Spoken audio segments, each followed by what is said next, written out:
Vlog on a blog. Tomorrow's news today. Get to the truth.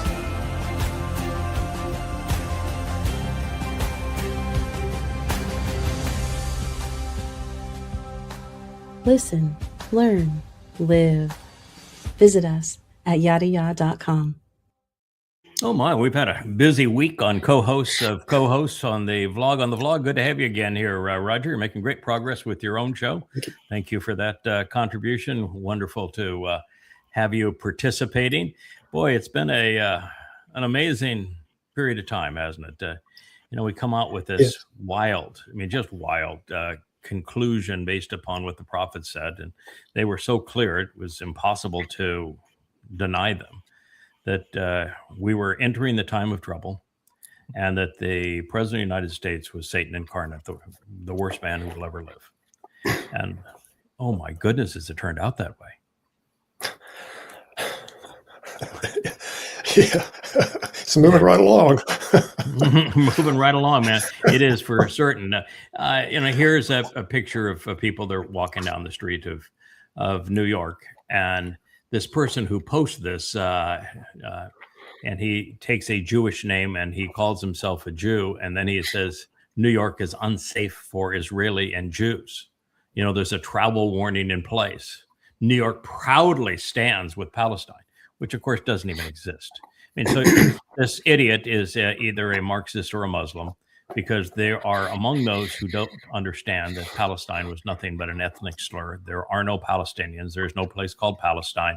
And anybody that promotes either of those two is just an ignoramus. And the people that are parading under that name are savages. And their religion has been savage for 1,400 years. Under the name of their God, Allah, they have murdered 250 million people. They treat women as slaves. They're on a worldwide quest for genocide. Every country they have conquered, and there's 57 of them that are remaining under their colonial rule, have to live under apartheid conditions where non-Muslims have no rights.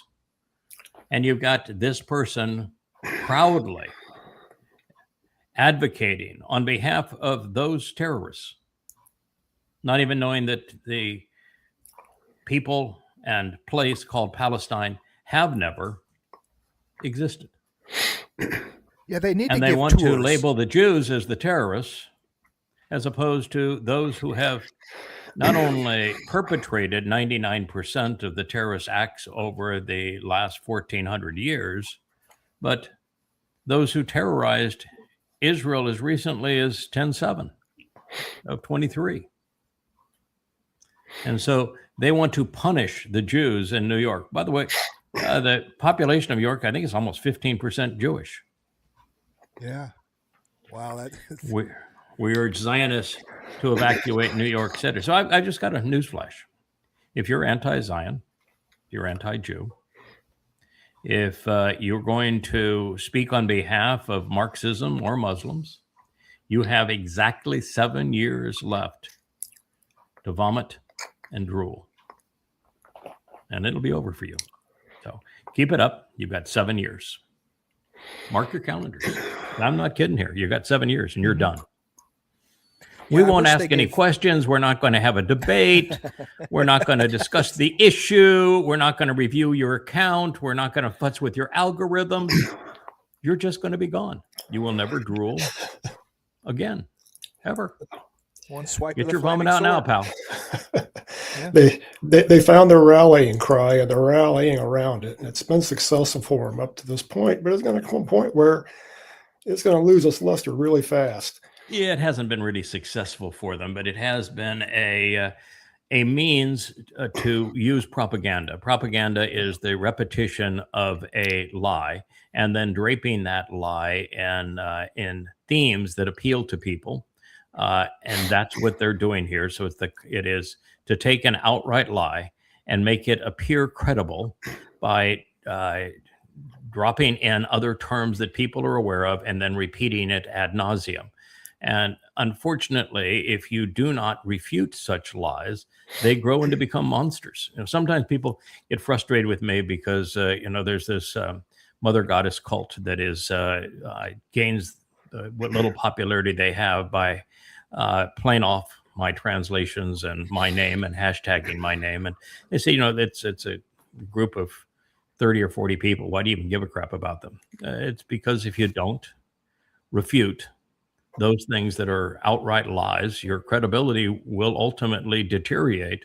And by not being uniform and unified and opposing the lie of Palestinian and Palestine, Israel is now slathered by this, lost the war of public opinion. And it's devastating for them. But all that said, I would not call it a victory, because those who are promoting this propaganda are 7 years from their doom. And all of them. I mean, every anti-Semite on earth, every Marxist, every MAGA, every Twistian, every Muslim will be gone. God does not like you at all, and you will be gone. So, have your giggles now. The vomit's on you. Yeah, and the drool part is really right, because these people just don't know. I was going to say they should give tours of Gaza. You want to see what your so-called Palestinians are like? These are the people, this is the religion, these are the people that you're supporting, okay, through your nonsense. Why don't you take a walk through a neighborhood? You won't last 30 seconds if you're not raped, enslaved, or murdered. I mean, that's what they do. Just go to yadayah.com. You don't even have to read, which I know is just not popular amongst Gen Z. The books will talk to you. And there are 5 volumes of Goddamn Religion. They are irrefutable. They present Islam as it is. In Muhammad's words and Allah's words, it is absolutely irrefutable, meticulously documented. And shed your ignorance so that you know what you're allied against, because right now this merger between Marxists and Muslims is making people really moronic. And where are 15% of 10 million people going to go? Evacuate New York. Where do they go?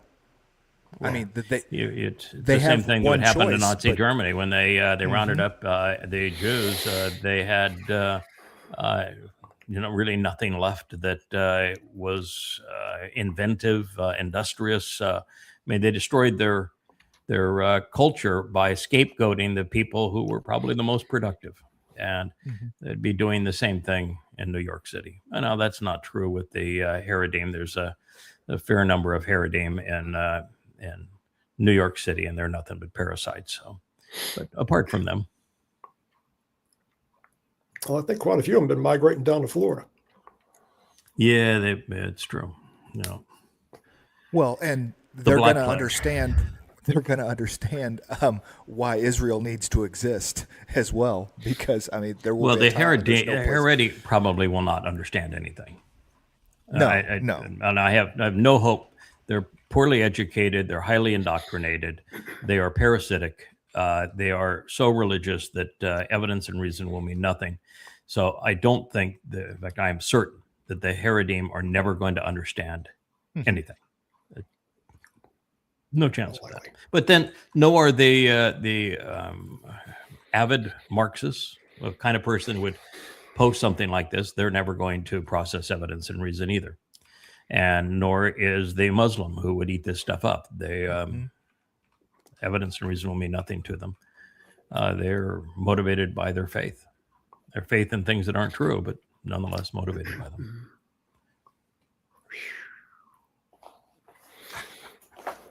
All right. So Alexander Duncan wants to say this is accurate. Of the Democrats, and there's really a question as to who was a Democrat and during the Civil War. It's true that the party name that Lincoln ran under was closest to the Republican, but the parties didn't represent the same things they represent today. So that's really fairly untrue. In the 1870s, it was actually much later than that with the Ku Klux Klan. The only reason that you would associate that with the Democrat Party is that it was the right-wing religious hate mongers in the South, and in the South, the more conservative people were Democrats for most of the 20th century, anyway, and to the even till fairly recently. So today, the mindset that is closest to the KKK would be MAGAs, not actually Democrats, and the mindset that'd be closest to the Confederates of states' rights and that sort of thing would also be the MAGA Republicans. So it's just an inversion of reality. I don't know what the 1950s is, but maybe that's somebody who was a dropout from society. I like the hat backwards, so that fits one of my agendas. It is true that the 1970s brought in the hippie movement, and while sex, drugs, and rock and roll were prominent, they were right about getting out of the war in Vietnam. So we have to give them credit for that.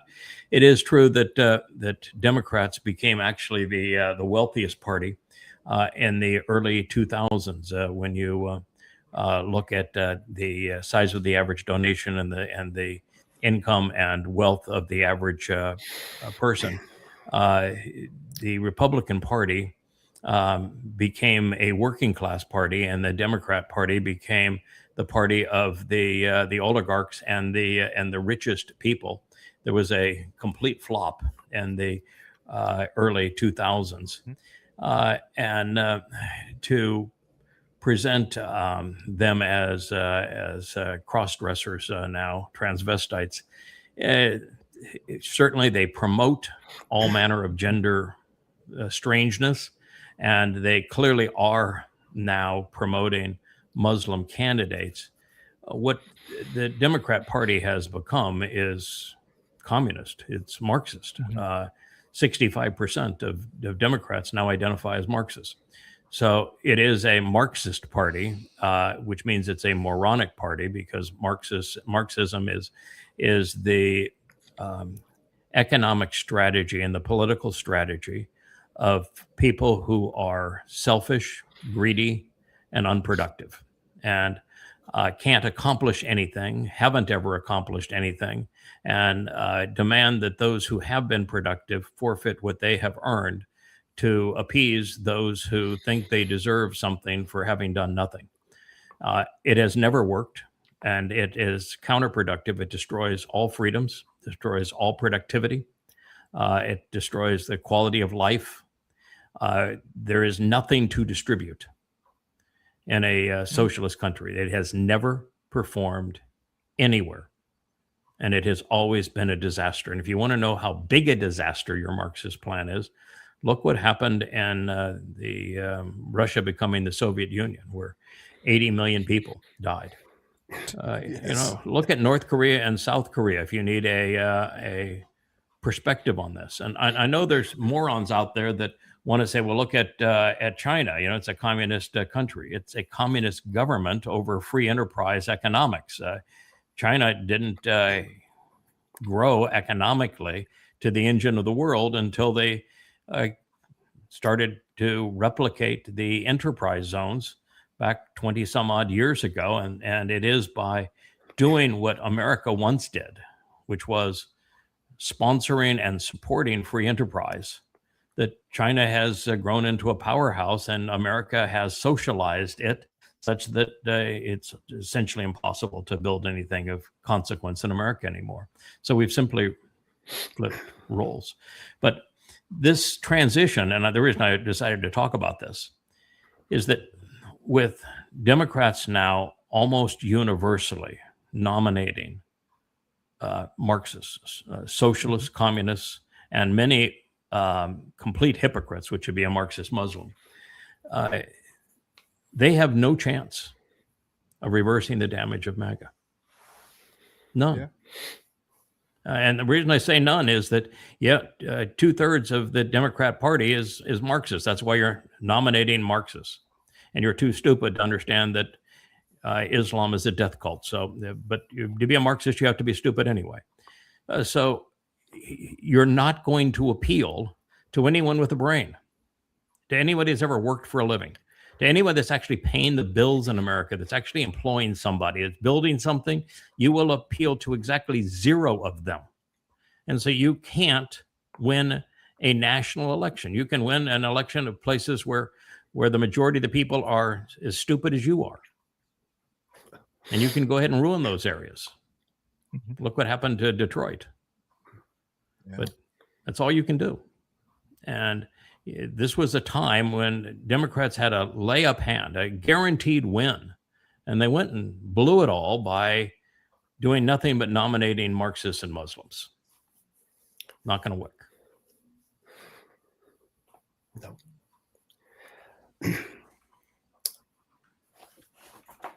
But just look how stupid that last 2 images were. You've got the transvestite and the Muslim and the burqa side by side. That, my friends, tells you the hypocrisy of Marxist Muslim.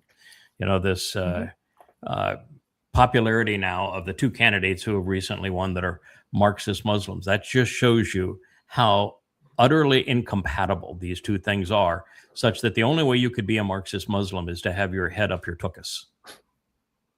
Yeah, they will throw them off of buildings. I don't understand how you could partner with people like that.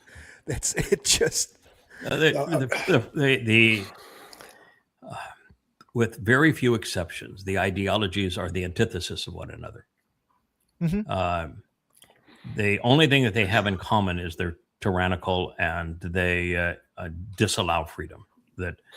I guess the other is that Muslims don't work. They steal money from others, is how they have always managed to survive. And so do Marxists. So they're totalitarian in nature, deprivation of freedoms, and counter to economic prosperity.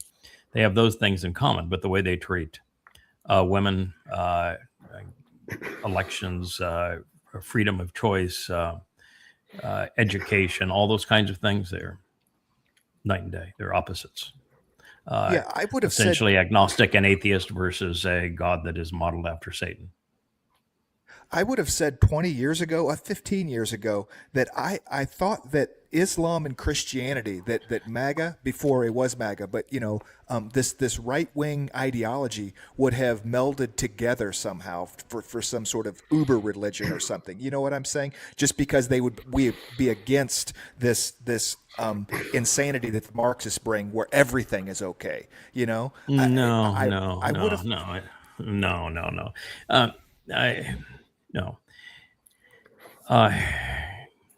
Christians are as deceived as are Muslims. So I'll give you that.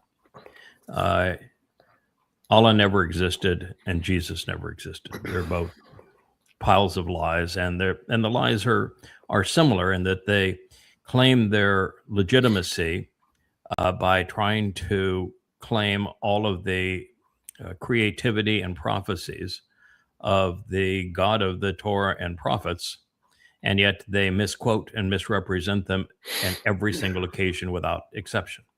So they're conceived in exactly the same manner. But the religions are fundamentally different in the sense that Islam exists as a death cult to kill everybody, and Christianity exists as a death cult only to kill Jews. And demean Jews. So they have anti-Semitism in common, but that's the enemy of the Christian is the Jew, and while the enemy of the Muslim is the Jew, the enemy of the Muslim is also the world. And the wars of conquest for essentially 1,000 years by Muslims against Christians, I think, is enough to draw a bloody line in the sand and said, you killed 200 million of us. We're not going to be buddies. There was a pastor the Pope that was doesn't promoting. agree with you. The Pope is the pastor that's going to say, I'm going to out. promote, Chrislam, And of course, no, it's unbelievably stupid. And you've got the Pope right now that is promoting a unification, which is it just shows he's as dumb as a stone too. Mm-hmm. He's no smarter than the Easter Bunny he has nailed to his bent cross. Now, as it relates to socialism, the socialism was part of what of Hitler's whole scheme. He was the National German Socialist Workers' Party.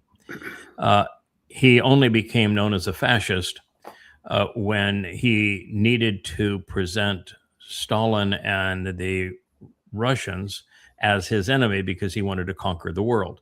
And, when you're a guy like Hitler or Trump, you can't have a rival. And so he needed to find a way to demean them. And so since they were communists, he didn't want to be known as a socialist anymore. And he liked Mussolini's sleight of hand, where Mussolini was also a socialist, but came up with the idea of a fascist and had really snappy uniforms and the like. And Hitler says, yeah, that fits my agenda too. So, but it doesn't change the fact that socialism and fascism are the same thing under different names, exactly the same thing under different names. And that the first merger of socialists and Muslims took place in 1941, towards the end of the year in Berlin, when the Grand Ayatollah, the Grand Mufti of Jerusalem met with Adolf Hitler. And the purpose of the meeting was to discourage Hitler from exiling Jews, which after he robbed them, he wanted to exile them. And the Grand Mufti wanted them exterminated. And he convinced Hitler to exterminate them. And it was immediately after that, 2 months later, that the SS met and they came up with their final solution. And they began to turn the work camps into death camps. And so there's been a deadly merger of Islam and socialism now that goes back just shy of 100 years. And it has never changed. When the Muslim Brotherhood wanted to create the PLO, they did so with funding from and support of the KGB. So this has been a long-running relationship, a merger between Muslims and Marxists. So it's been in the offing for a very long time. It's been very destructive, highly deadly. And the reason it's so debilitating now is that while up to this point, Islam has been the single deadliest thing humans have ever conceived, having murdered 250 million people.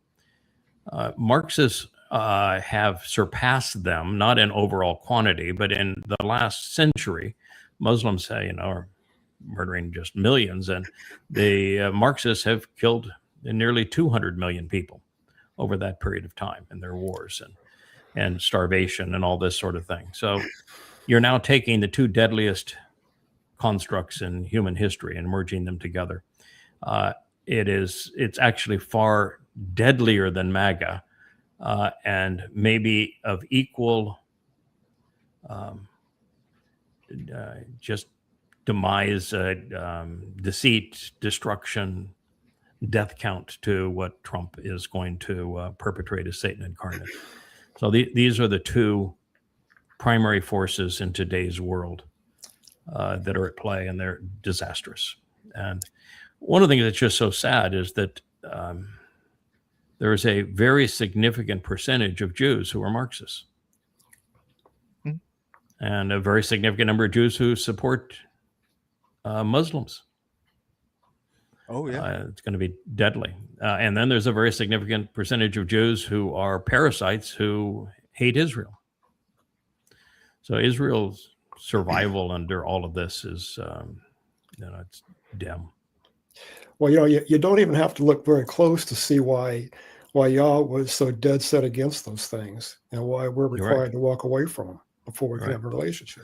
Politics and religion, conspiracy, militarism. God says, you choose to be part of those things, you're never going to have a relationship with me. And now we're reaching a time where 7 years from now, if you cling to militarism, patriotism, conspiracy, religion, or politics, you've got a maximum of 7 years to live. All right, so this particular post is this Mondami. He is talking about the what's going on with Trump. So the host of this program, I guess, is Rick Sanchez or someone posting for him, is saying, is it possible to negotiate with the U.S. right now? Iran is on record saying that when Trump came out this past weekend and said that he's not bombing Iran anymore because they're very close to a deal, and that he was big deal had been reached. There are just a couple of points to be resolved. They're going to all be resolved on Monday. Yep, we're meeting on Monday. And the Iranians are saying, no, we have not sent a delegation to the U.S. or to any other country to meet with the United States. And no, the U.S. hasn't sent a delegation to any other country to meet with us. And we're not negotiating with the U.S. again until they honor the terms of the memorandum of understanding that they signed. Otherwise, it's a waste of time. And so in this particular interview, the scholar is saying, just laughing. He says, no, there's no one in Iran thinks it's even worth the breath to negotiate with Trump. We used to be the guys that said, you don't want to negotiate with anybody at any time. We're always prepared, always willing. And right now we're saying, why bother? Because Trump can't keep his word. He can't keep his word one sentence to the next. He can't keep his word one tweet to the next. He can't keep his word when he signs a document claiming I'm going to do this. And then, he's got the whole Trump tush talker regime that rallies around him and doesn't hold him accountable. So this is just another Iranian spokesperson saying, no, we know better than try to negotiate with Trump, because if you cut a deal with Trump, he won't honor it. What's the point? But, that's the whole nature of Islam, too. Read the Ninth Surah. Mm-hmm. The Ninth Surah says any treaty between a Muslim and non-Muslim is not binding on the Muslim. That's just no point. You've got the devil arguing with Satan here. And so right. Who's going to cheat who? The devil or Satan? Or both? Yeah. The one that wants to lie is going to lie all the time, and the one that can't remember what he was lying about last time. Mm-hmm. I mean, it's his own false reality. You have Satan negotiating with the devil here, and people are wondering why there's no agreement. Trump, he's like a one-trick pony. That's all he can do. Oh, we got a deal. We got a deal. No, we ain't got a deal. Yeah, we got a deal every day. You'll read the news stories every day. Trump says we got a deal. Yesterday morning, he was bragging that the Strait of Hormuz is now open, and then in the evening, he said they better damn open it, or I'm going to decapitate them. Oh my God! No, and the fact is that Islam. Quran is based upon satanic dribble. And it does say that a treaty between Muslims and non-Muslims is not binding on the Muslim, and that Islam is a death cult, and it always has been. And the proof is throughout the Quran, and go read Goddamn Religion. I prove it 1,000 times over. But the fact is that they're negotiating with a man who's the living incarnation of Satan. So you're not going to have a negotiated solution. This was the dumbest thing ever to do, was to go and attack Iran a second time.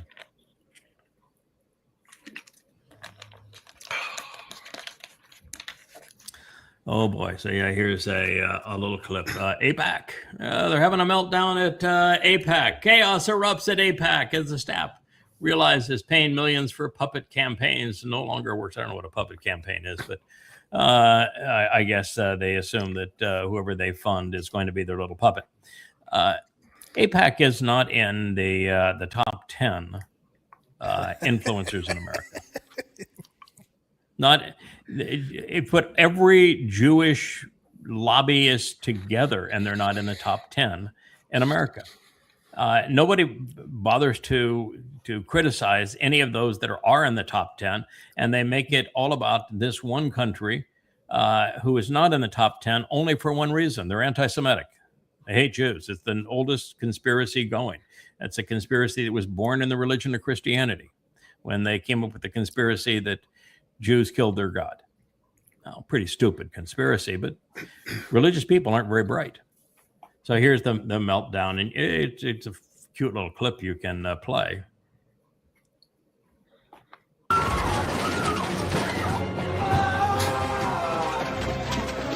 Call Erica Kirk!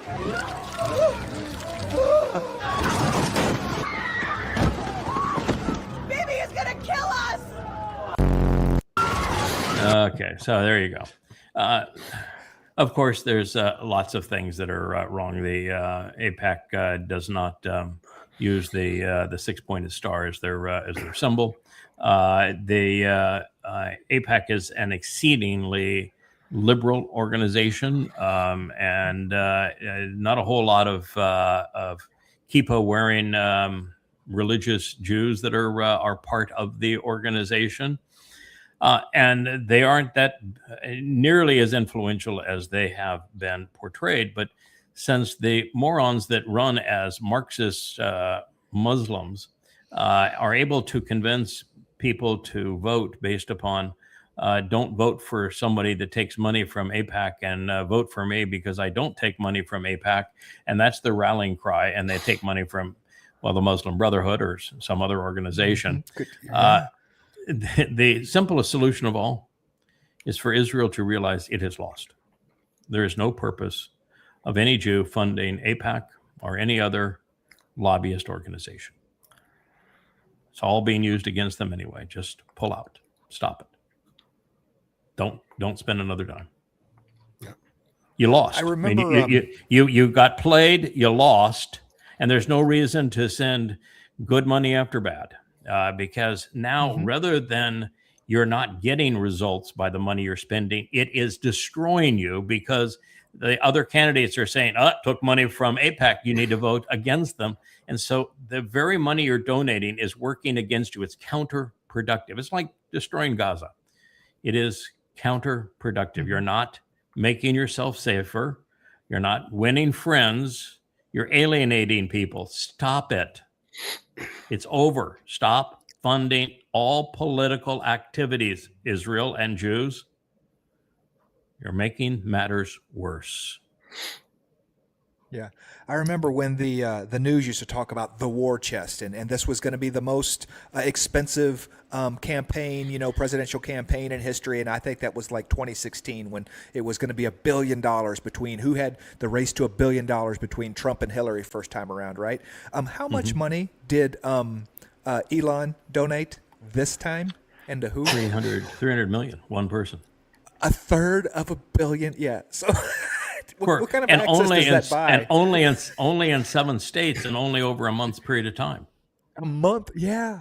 A month's period of time in 7 states. 300 million.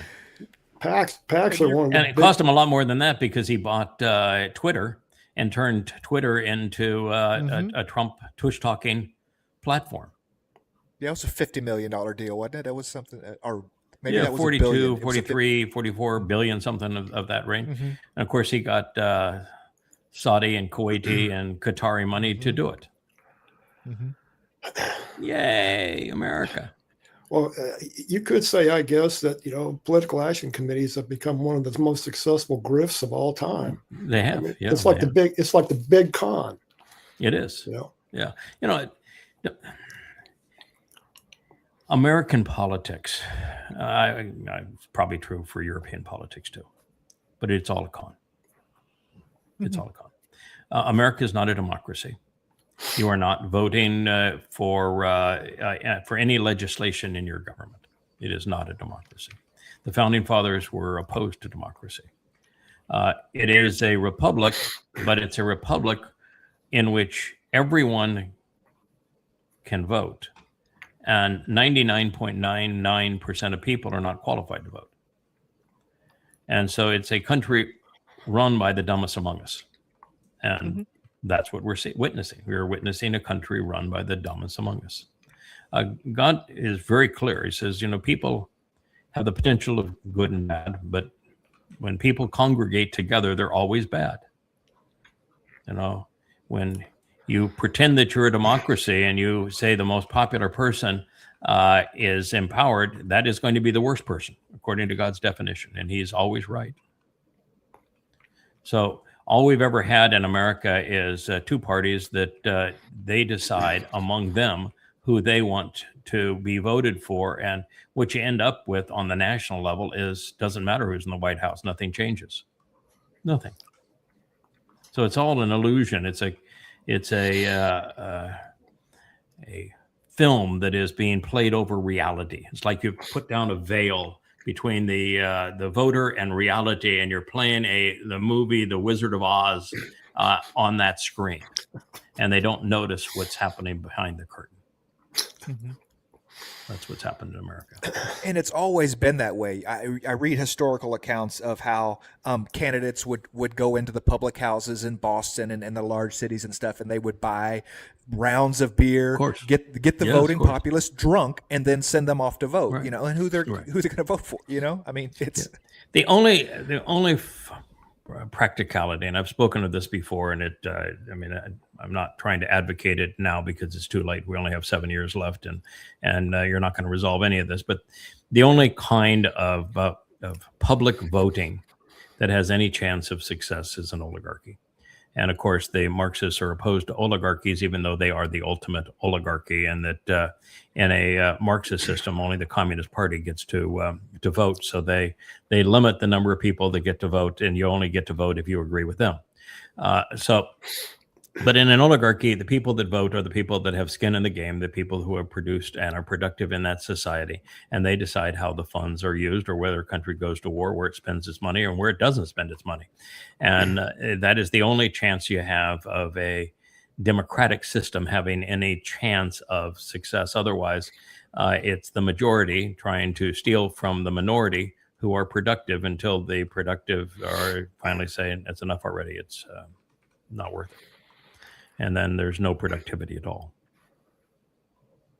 Well, you know, it seems like it's the nature of man. I watched a documentary once where they found evidence of that very thing in ancient Greece, where where the jar where they stuffed the little shards that you voted for somebody, that was stuffed. You know, the same hand wrote a bunch of the names. So yeah, of course. It goes way back. It goes way back. Yeah, yeah. The number of people who are properly informed to make an intelligent decision. If you want to get to just on things like economics, understanding the difference between free enterprise and Marxism, you probably have tiny fraction of 1/10 of 1% of the population in terms of understanding world history and the things that have gotten us into this mess, so that you can keep from replicating the same mistake. It's probably also 1/10 of 1%. In terms of doing enough research to know the difference between the candidates that you're voting for, it's also probably 1/10 of 1%. And so 99.9% of the votes are actually counterproductive. There you go. All right. So here we have a big blow to Netanyahu. And Netanyahu said, you know, Jerusalem has always been the capital of Israel. Well, not really always been the capital of Israel. That's really not true. When Yahowah used the naming convention of Yisrael, the capital of Yisrael was Jacob, the person that he, or collectively they decided would be renamed Yisrael. But it was nothing but a naming convention. At that point, it wasn't a nation. At that point, it wasn't didn't have discrete boundaries. It was the potential to be the land that God had given his 12 sons. And so it was a naming convention then. Didn't actually become a nation. It was the naming convention for a group of people under the domain of the Towrah and instructed by the Shaphat judges, until Israel decided that they would be Democrats. and they voted for Shaul, who was opposed to the Torah and who thought he was more important than Yahowah, and became demon possessed and got his head literally handed to him. And that's when they made that transition, and it turned out very poorly for them. God said, they've essentially rejected me.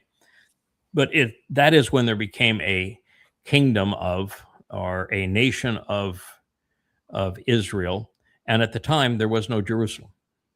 Oh, well, Jerusalem was a Jebusi city. It wasn't until Shaul was dead and Dowd captured Jerusalem that it became it didn't use the term capital, but it became the principal city of Yahowah, which was the core of most beloved part of Israel from God's perspective. And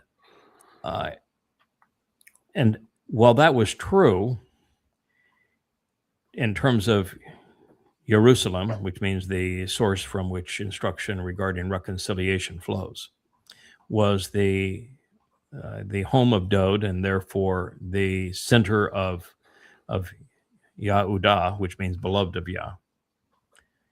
Yisrael would only exist one generation past Dowd.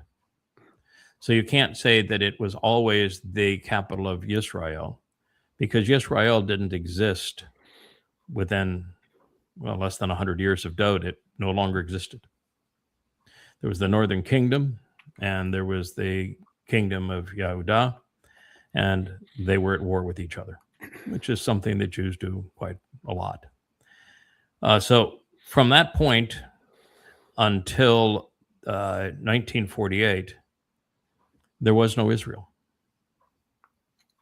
The fact of the matter is, there was no Israel. There was through 133, there was a province of Yahowah. It fell under the control of the Babylonians, fell under the control of the Greeks, fell under the control of the Romans, Imperial Romans, fell under the control of the Byzantines, fell under the control of the Muslims of Muhammad's madness, and then under the Ottomans. But there was no Israel. There was a Yehuda. So you have to be careful when you use your terms that you use them accurately. Now, as for Mr. MBS here, he really needs to crawl back in his hole. He's having a rough time. He's got nothing going for him right now. He's been pummeled on all sides, and all he has shown is complete and utter incompetence and weakness. He was on his game. He was the glad-hander of the world just 3 years ago. And in 3 years, he has fallen to a laughing stock. So I don't think he ought to be saying much of anything at the moment. And his comment was that Israel and Jerusalem is a city that is sacred to millions of Muslims, Christians, and Jews, and should be the city of peace and coexistence, not in conflict and forced realities. What a piece of shit. Muslims don't coexist with anyone. Never have, never will.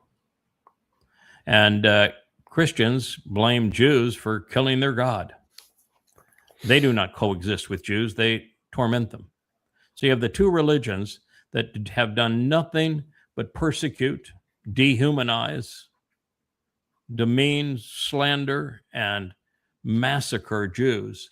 And this a-hole says that they should all coexist. What a piece of shit. Go back in your hole, MBS. You're a disgrace. Yeah, coexist for them men. is just Both let men me are get wrong. close enough to stab you. I mean, that's what they mean by coexist. Let me get close enough to you that I can stab you. Both these men are scum. Both of them.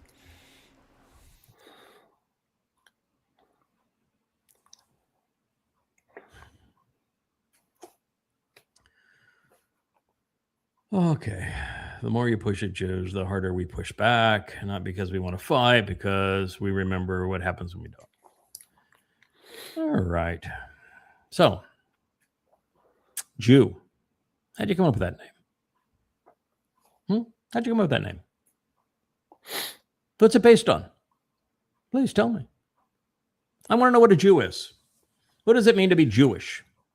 Where'd you come up with that name? I mean, seriously, if you're going to remember, you ought to remember your name, right? But your name's not Jew. In fact, you're nothing as a Jew. You've got no association with anybody or any place or anything as a Jew. The first Jew existed sometime in the late 1700s. And best when they finally came to exist as Jews, there were damn near none of them in what is now Israel. They were all over Europe, and they were living in shuttles, in ghettos. So there is no Jew. There were Yehud, but you didn't like that name because it has Yahweh and Dod's name in it. It means beloved of Yah. You didn't like being that. So you renounced your actual name and you chose a different name. We're mocking J.D. Vance that's had 4 different names running away from his past.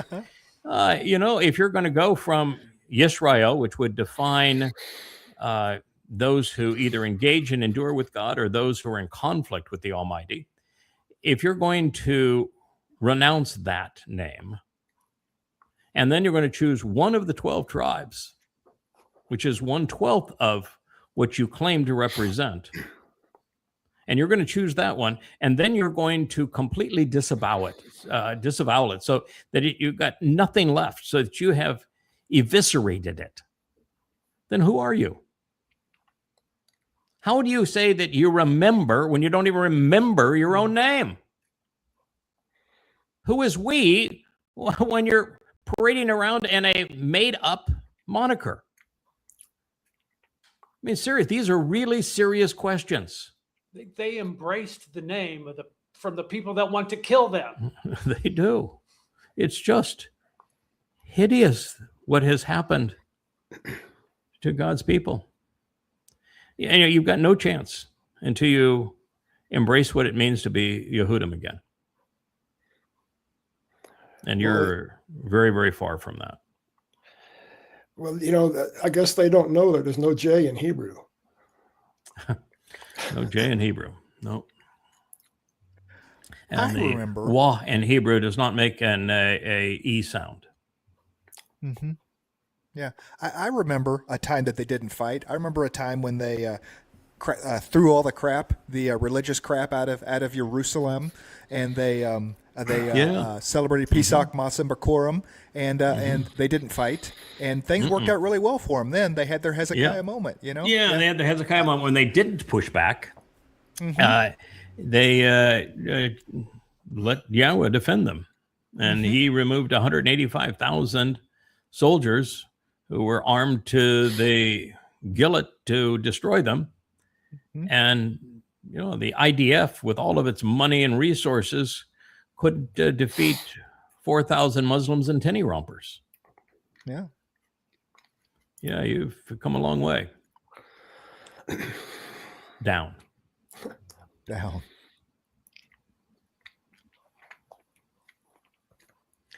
All righty, here is a story. Boy, I tell you what, these. Can you imagine saying, "I want to grow up and look like that piece of shit there"? This one, it says Israel's entire education system is in crisis, and the fastest growing community, the ultra-Orthodox, is getting by far the worst education of all. The inadequate education, it's not education, it's indoctrination, spells a non-competitive workforce, a weakened army, and a country that simply won't survive. I decided that, I better brush up on my timeline. And I better brush up on my numbers as well. I have said that the Haredi have come to represent essentially 20% of Jews in Israel. And somebody who is on their game may say that's not true. It is true, but they would say, no, they represent 14% of Israelis. Yeah, that's because a lot of Israelis aren't Jews. So if you're going there, and there are no Muslims that are part of the Haredi sect. So if you're going to look at the number of Jews in Israel that are Haredi, they are 20%. So my numbers are accurate. I have used the terms ultra-Orthodox and Haredi as if they were synonymous. 2 for 2, I'm right. They are synonymous. Jews don't like the term ultra-Orthodox because they think it means fanatical or something. Do you know what the word Haredi comes from and how they chose it? Don't tell me it means ultra. The most. No. Okay. No. I don't know. It's used in the singular form and the plural form in one book. My buddy, Yada Yah. Hared and Haredi as the plural form uses the term. It means to tremble.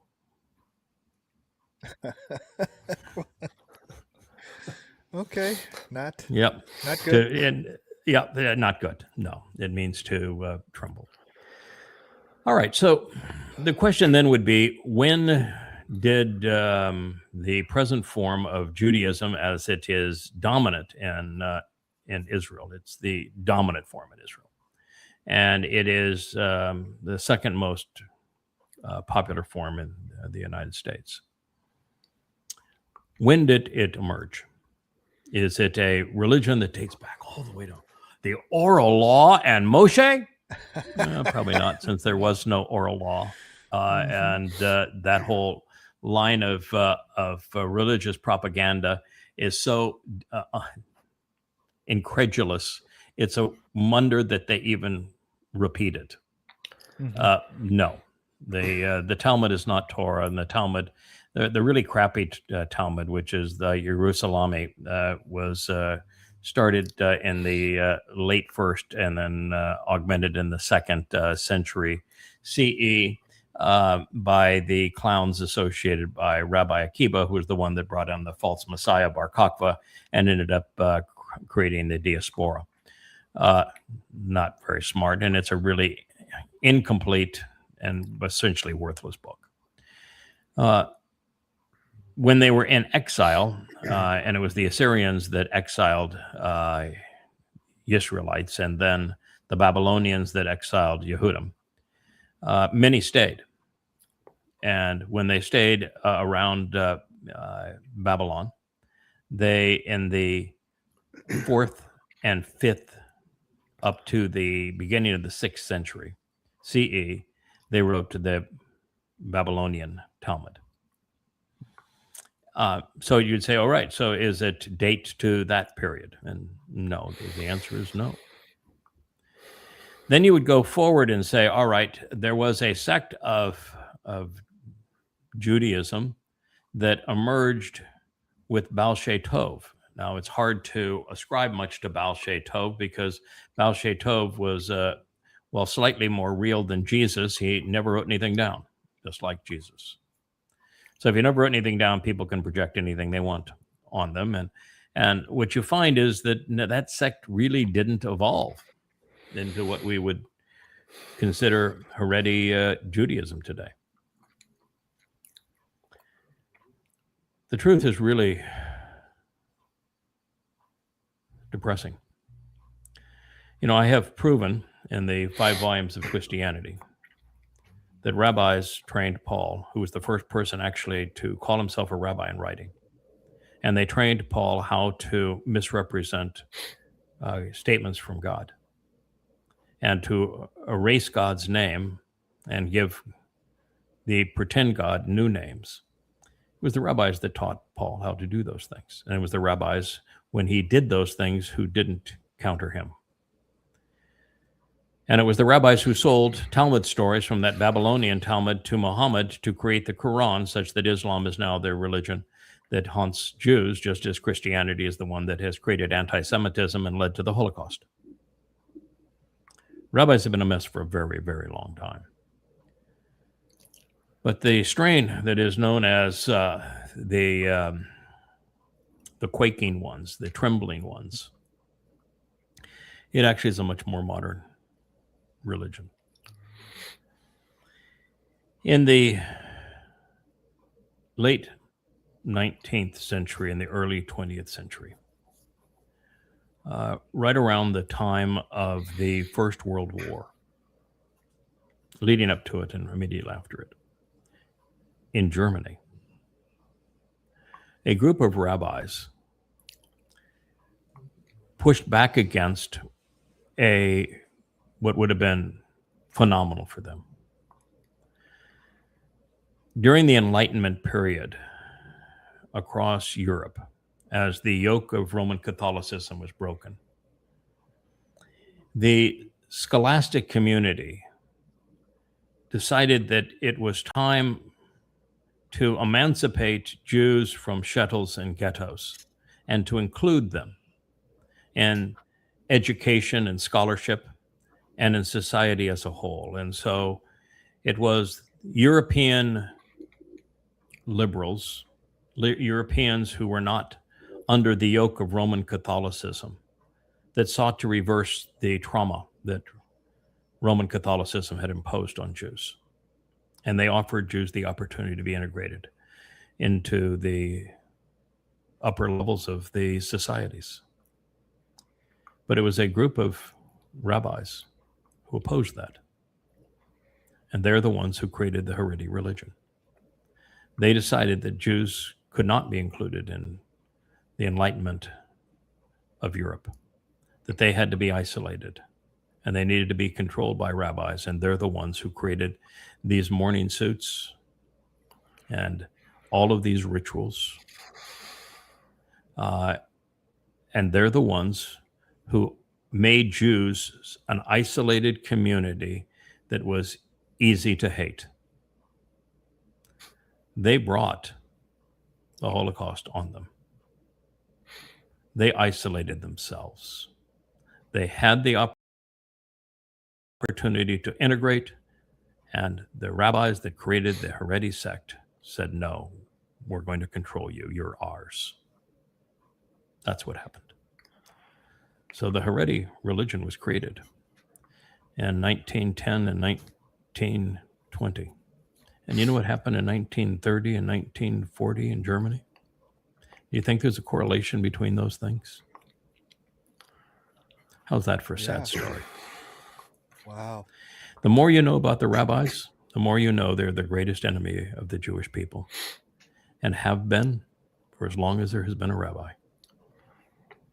They are definitely unabashedly self-serving and Correct. parasitic. Correct. To a degree. Correct. And most Jews are afraid of them, even the secular ones. Yes, because the rabbis are Trumpian in their viciousness. Mm-hmm. They are foul, mean, nasty people. And if somebody leaves their cult, they will destroy them. Somebody speaks against their cult, they vomit all over them. This is an exceedingly nasty group of parasites. Yeah, and what I see in this is just a money grab for schooling. I mean, it's the same thing the socialists try in the United States is, we need more money for schools, we need more money for schools. Well, these ultra-Orthodox are going to their yeshivas, schools. Yes. They're not going to schools that, right. So no matter how much money you give those crap schools, you get a... Yeah, you're using the term incorrectly. It is a money grab for indoctrination into the cult. It is not a money grab for schools. A yeshiva is not a school. Mm-hmm. It's a indoctrination camp. That's what they did to Jews in the 1910s and 1920s, such that the Jews were rounded up in the 1930s and 1940s and exterminated. This is what they did. They did this to themselves. And this was not the first time, it was the third time. The greatest enemy of the Jewish people is Judaism and rabbis. Undoubtedly. All right, there's a bunch of posts that are having the foreign minister of China say that China, Trump is bragging that, he talked to Xi personally, and Xi affirmed him very strongly that he had not and would not sell weapons to Iran.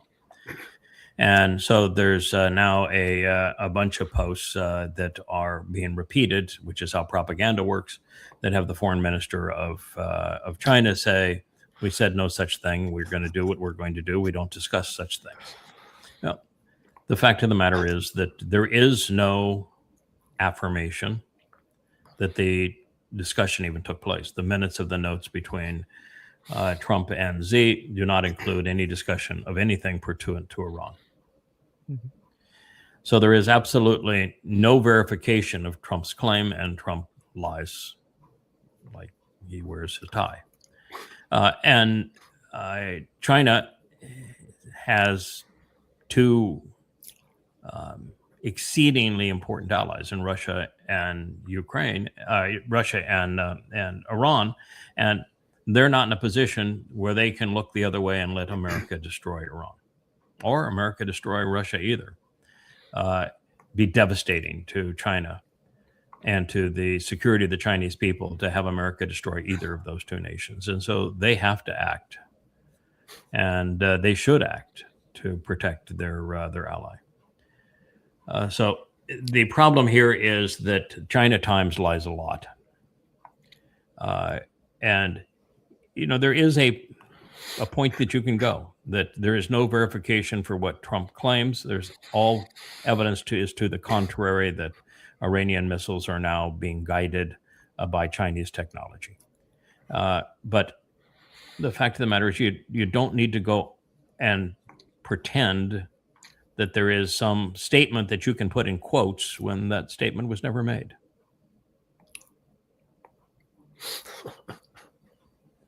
And to what end? I don't understand with this lying for lying's sake.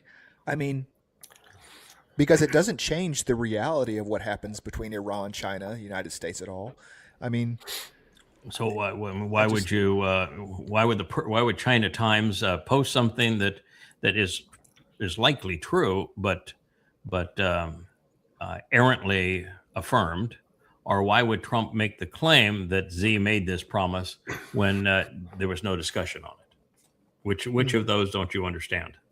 The Trump one's easy. He's going to say whatever he wants to say to make him. Okay. Yeah, I told Xi that he needs to stay out of Iran, right? Because in social media, it's the game of social media to use AI and other tools and bot farms to promote whatever your agenda is, and so few people fact check that it is an effective propaganda tool to say, well, this is proof. My point is true. I'm providing proof. Here's the quote. And the new one is so prevalent now that you can just see bot following bot, is this one where it's Trump or somebody, colon, and then in quotes a statement. And then you have China or Arachi or somebody, and then you have their quote, and then you have the response. You see it all over the place as it relates to America and Iran, or America and China, or Russia and Ukraine. This is the new AI generated imaginary post making format process. Format. So I guess you'd have to ask AI, why are you doing it this way? What were you thinking, Mr. AI? Because it's AI that's doing it. Yeah. When I look at this image of Trump with his finger out like that, it indicates to me, I gave this guy a good talking to. Yes, that's Trump's view that Xi, I told Xi what he had to do, and Xi obeys me because I'm Trump. And of course, Xi views Trump as one just foul, useless, lying piece of shit. He knows him.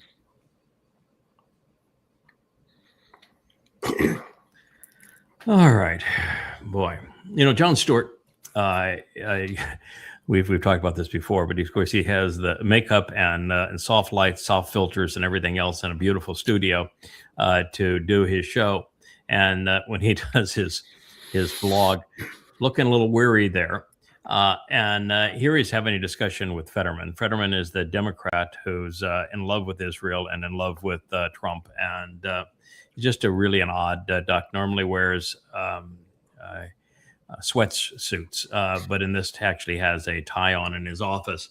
And so the deal is they're trying to figure out, what in the world is going on, since the Democratic Party is now up to its gills up here in hating Israel.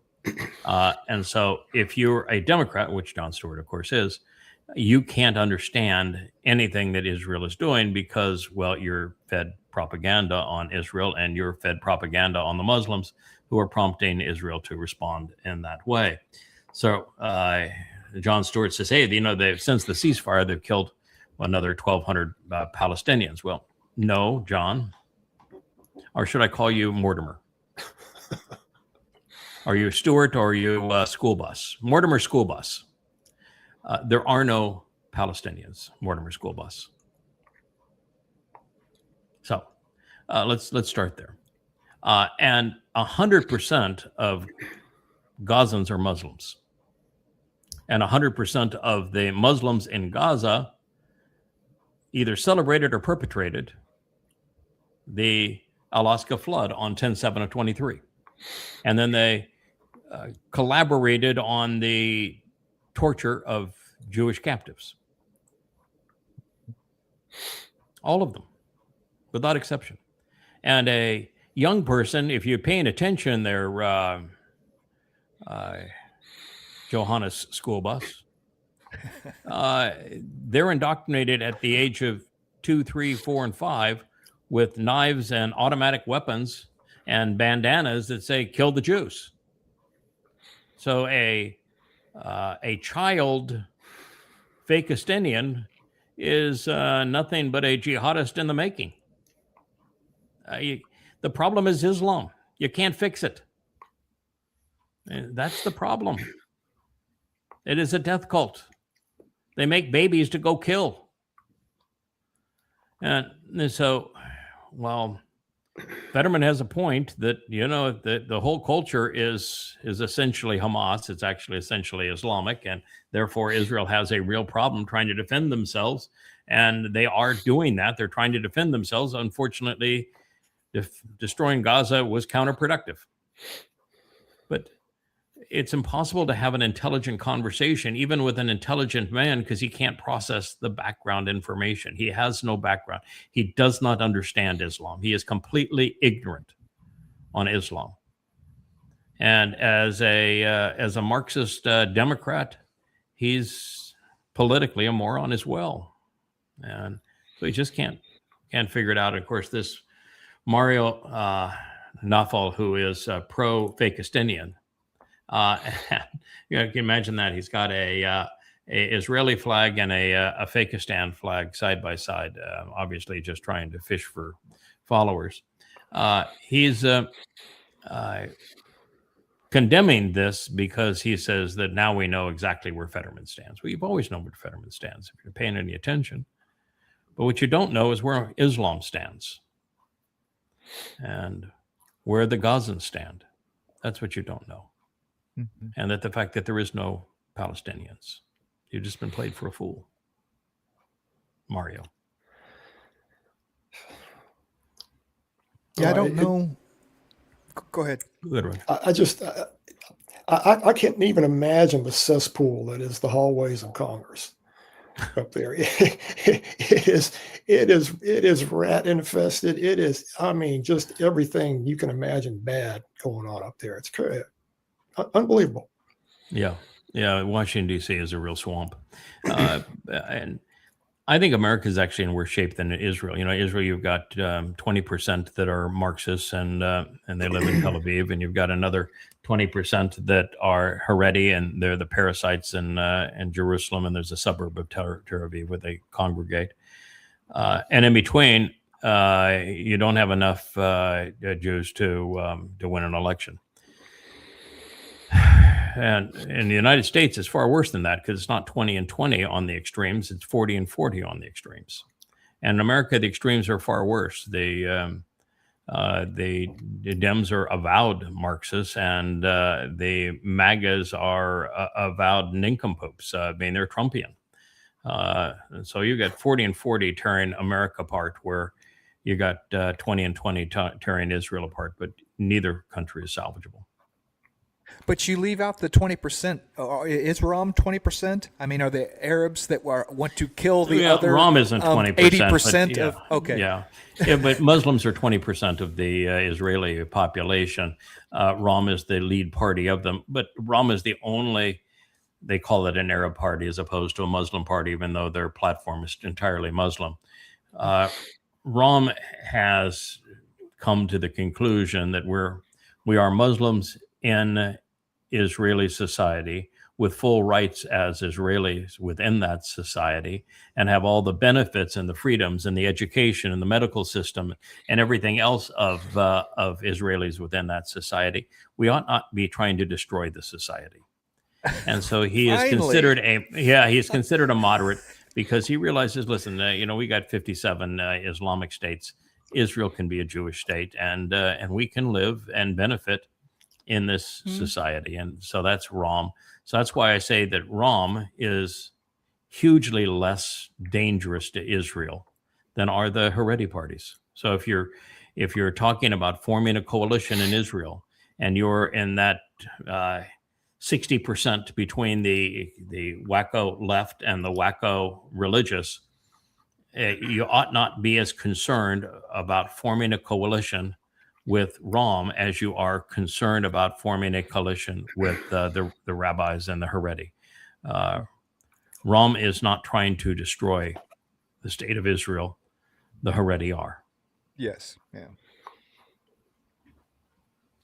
Can you imagine 20% of the population being Muslim in the United States? I don't know what those numbers are, but it can't be 10%, right? It's closer to 2%. It's about 2%. Okay. Yeah. Yes. If it were 20% in the United States, the country wouldn't be habitable.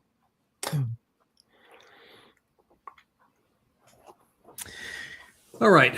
Vivid's my least favorite of all posters, but he says, never forget how Hamas paraded. I see all manner of people there. You have white headbands, which are not Hamas, green headbands, which are Hamas, no headbands, and black headbands. You've got Islamic Jihad, you've got Hezbollah, you've got all different Islamic clubs in that group, non-affiliated Muslims of all kinds. And so this is not a Hamas ceremony. In fact, of these, 2 of the 4 marching were Hamas. The guy that just walked by was not Hamas. Those 3, 4, 5, they're taking the pictures. They're not Hamas. The guy that just walked with your back to you, he was not Hamas. So in a situation like this, the problem that Israel has is they want to blame everything on Hamas. Hamas is nothing but a symptom of Islam. Same thing is true with Hezbollah. The same thing is true with the Houthis, although they dance better than the rest of them. And the same thing is true with the Islamic Revolutionary Guard Corps. So long as Israel continues to label their enemies by these clubs, they're going to lose. It's what happened with America when you had the idiot George Bush decide that he was going to go after Al-Qaeda, as opposed to deal with the fact that 9/11 was an Islamic attack, and he went to a place where there was no Al-Qaeda, Afghanistan, and another place where there is no Al-Qaeda, and in Iraq. And he made 2 bad situations worse because he had no idea who the enemy actually was. And anytime you go and lash out at symptoms, you're going to make a mess of things. That's what the United States did. That's why there are so many refugees in Europe, because we destroyed Syria, Iraq, Libya, Afghanistan, and that's the reason why there are so many refugees. And unfortunately, they brought the disease of Islam with them. So you make things worse when you don't know who your enemy is. And Vivid is one of those who doesn't, and it's pervasive within Israel. So, yeah, it's true here that this is the coffins of two babies and their mother. Actually, they had a different person than the pretend mother. They had to find the actual mother later. But that is what they're parading here in these black coffins, is two children that they murdered and a mother that they murdered, that they abducted alive, and then they murdered them. And they're celebrating this. And the world wants to cry for Gaza.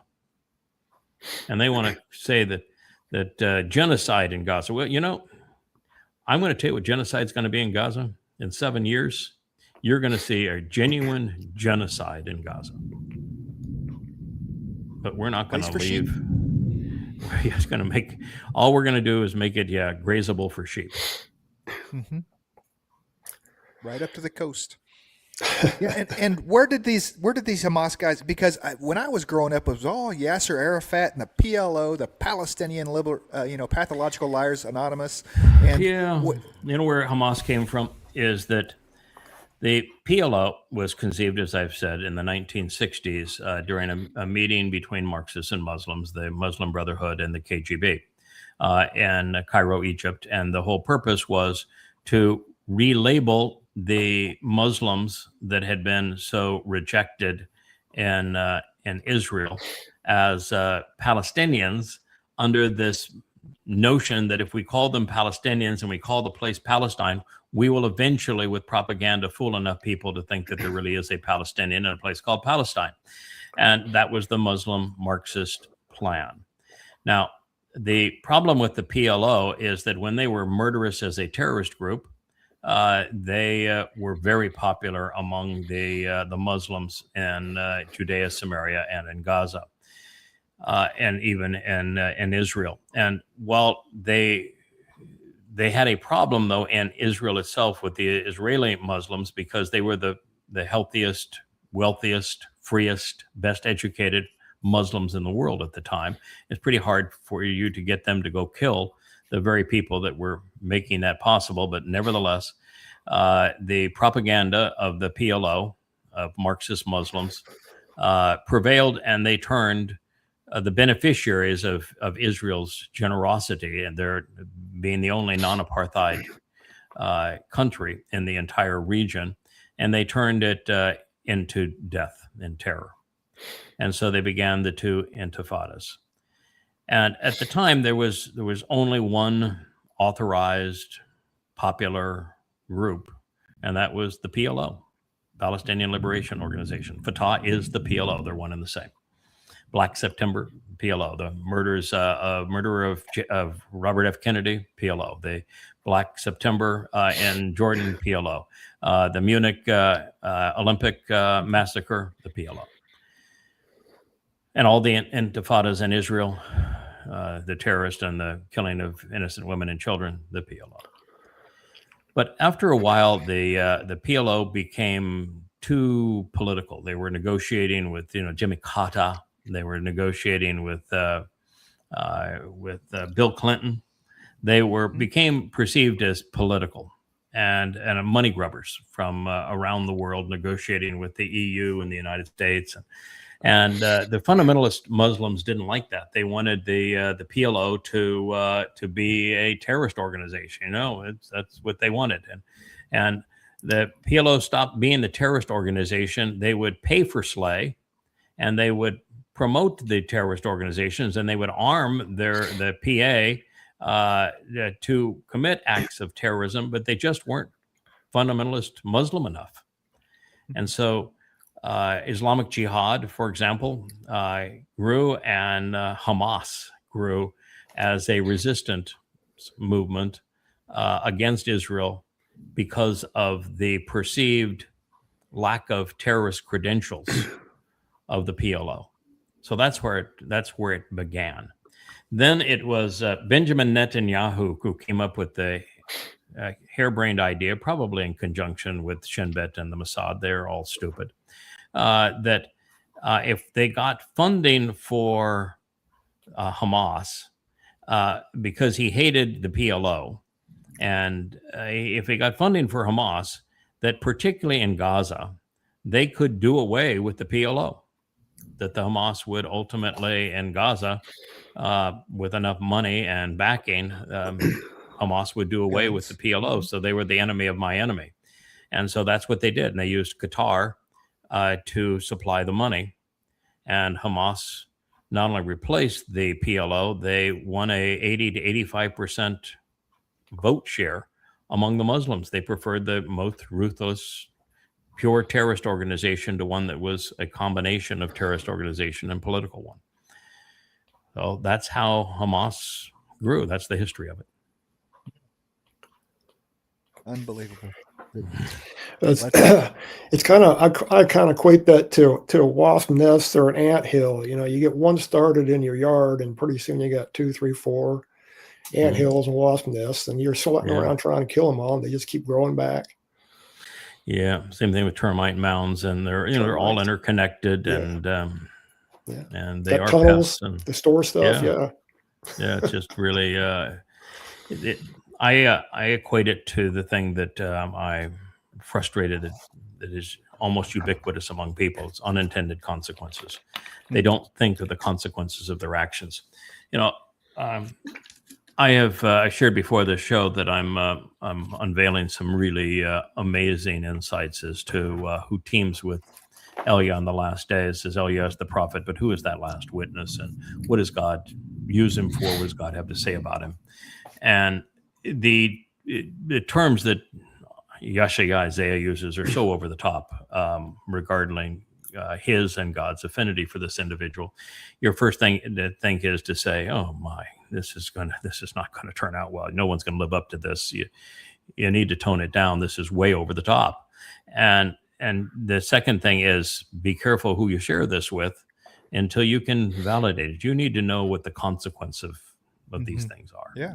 And that's what I don't see in other people, is the willingness to take it all the way through. If you come up with an idea, then you need to play out the scenarios and understand how those scenarios are going to play out and what the consequence is of each statement. And if you don't know the consequence, then you're a train wreck in the happening. And once you start that train wreck, you can't stop it. And that's what Netanyahu has done. And everything over the last 5 years, he has just been a train wreck. It's what the United States is today. It's a train wreck and can't stop it. Unintended consequences. Mm-hmm. You know, the enemy of my enemy sounds great early. until you realize that, no, it's not great. It's not great. Yeah, I learned it very early as a child. There was a book that they read to me was the guy had a problem with ants in his house, right? And then so he needed something to eat the ants, so he went and got a bunch of spiders, and then all of a sudden the spiders took over the house, and so he needed something to get rid of the spiders and unintended consequences. There's a lovely child's book out too about a man in a tree, a boy in a tree, and how the tree gives everything until the tree is just nothing but a stump, and the man has nothing left. There's a bunch of those that are unintended consequences, and they're told in children's stories, but the adults don't seem to be able to process any of that. It was like what I kept on saying to Israel and Iran: don't attack Iran again. The unintended consequences of attacking Iran are going to be dismal for you. And you can say, I want regime change. I want their missiles gone. I want their nuclear program gone. You can say all of that. But the unintended consequence is going to be you can't get out of this war. And by attacking them again, you're going to guarantee the nuclear bomb that you didn't previously have to deal with. You're going to have to deal with the missiles that wouldn't be fired otherwise. And you're going to get a regime that's worse than the one that you currently have. So that is the consequence. We can't game plan the absolute best scenario. Let's game plan the absolute worst scenario. What is the worst possible thing that could happen to me game if plan I do this the most thing? likely scenario. If you go attack Iran, what is the first thing they're going to do? A, they're going to lash back. And B, they're going to close the strait. And, okay, there's this big thing out now that Trump is about to pull off the ultimate negotiation. He's going to get Turkey, Iraq, and Qatar in an agreement that isolates Iran, and it's going to pull off the greatest coup that's going to reshape the world. And you go, how can somebody be this naive? First of all, Erdogan plays nicely with absolutely no one. No one. Mm-hmm. He's never going to play nicely with anyone. And Iraq was given to Iran. Why do you think they paraded the Ayatollah's body through Iraq? 2/3 of Iraqis are Shia Muslims. We gifted Iraq to Iran. They're not going to be part of a league to support a anti-Iranian regime. No. And with them being 2/3 Shias, they're not going to partner with Turkey. And they have no military of any kind. And you're going to say, all right, well, then Turkey is going to supply all the weaponry. And then you're going to have Kuwait as part of that when the Kuwaitis are men in dresses. Mm-hmm. I mean, look at what happened with the entire estates with flags of the fiefdoms in the Arab side. Mm-hmm. All you have is men in dresses, not one of them having the ability to do anything to protect their own country. Yeah.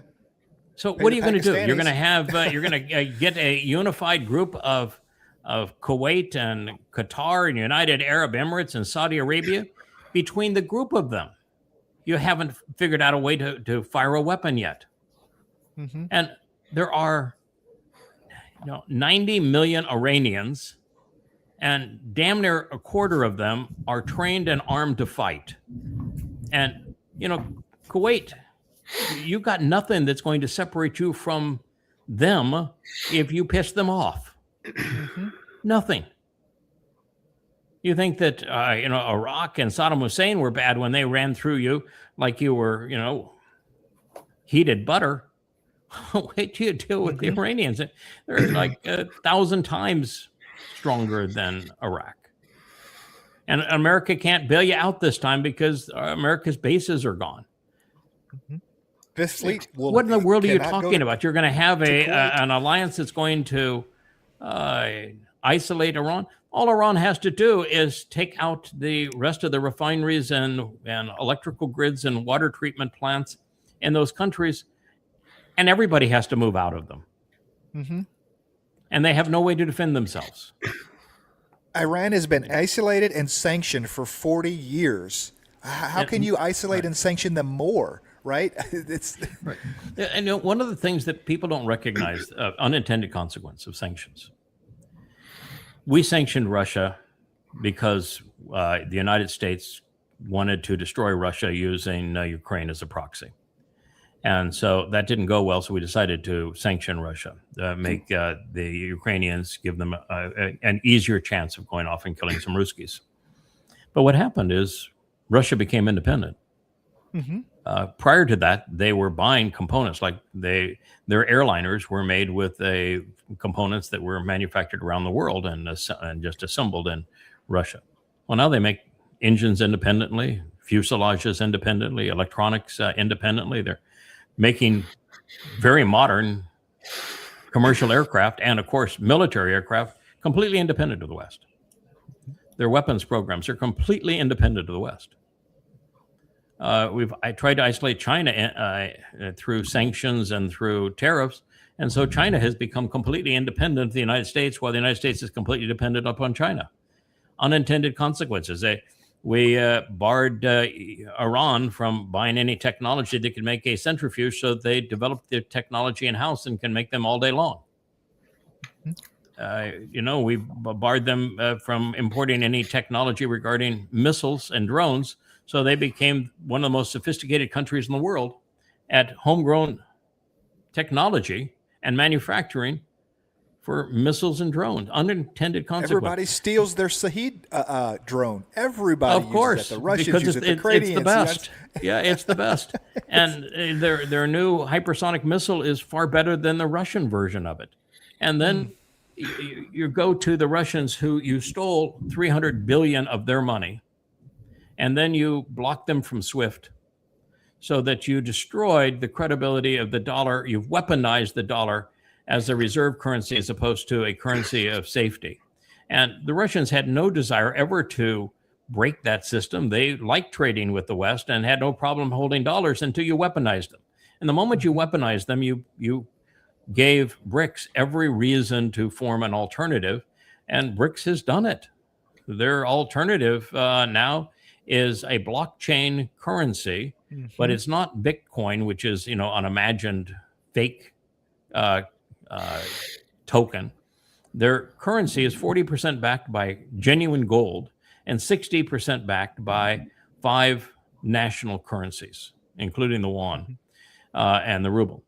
And so it's got 5 currencies that perform 60% of the backing, so it's not nearly as volatile. And 40% of the currency is backed by gold, and the exchange is the blockchain technology that is,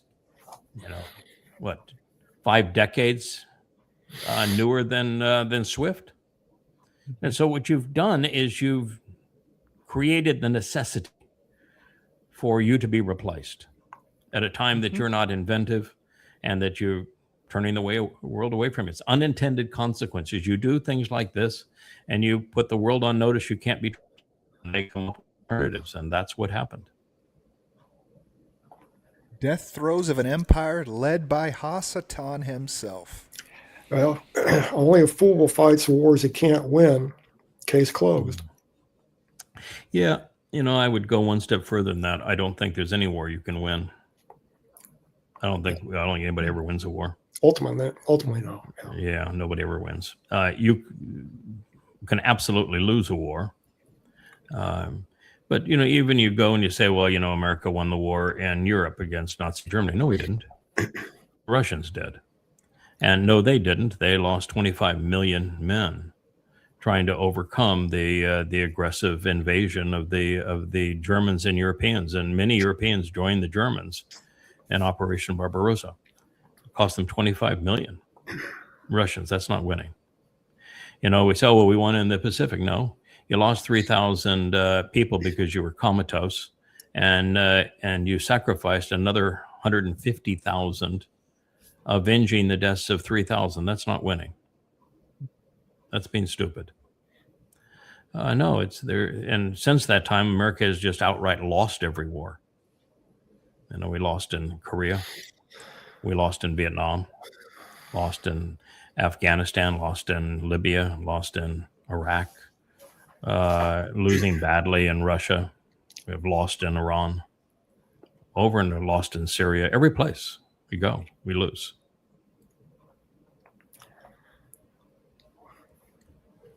Lost to the goddamn Houthis. Cocaine for brains here. This is a younger Zelensky. He was a comedian, not a very good one, clown, really. Literally a clown.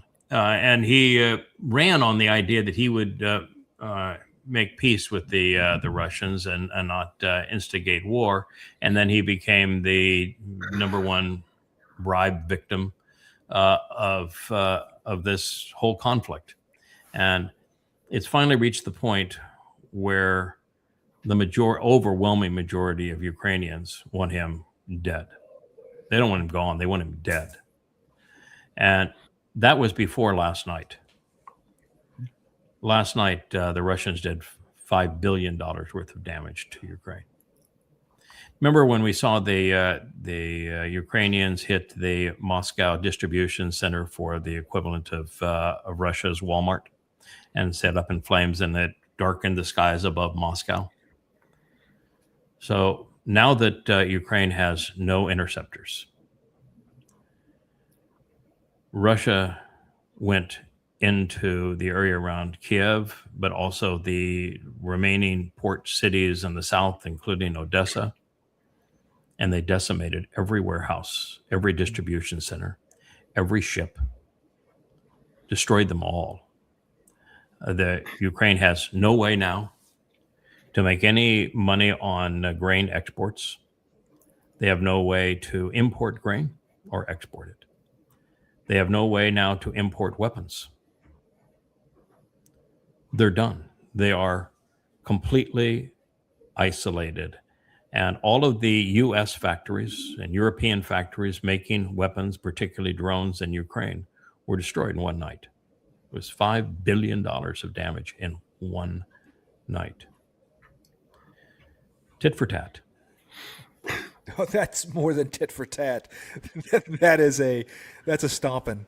That is Stomping, but you invited the stomping. It's like, America yes. Bombing Iran and then having all 15 of its bases destroyed. That's tit for tat, but it's a stomping. I'll get you that. But cause and effect, how about that? Yeah, indeed. This there it is. It's just insane to watch this.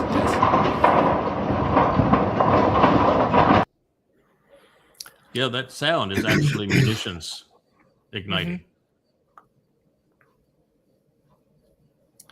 Wow.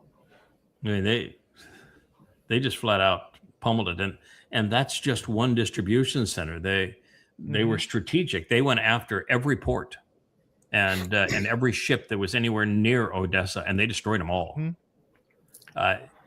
Ukraine now is completely isolated. So what's Zelensky going to do? Going to work with the Europeans to send another drone into to Russia and see what the consequence of that is?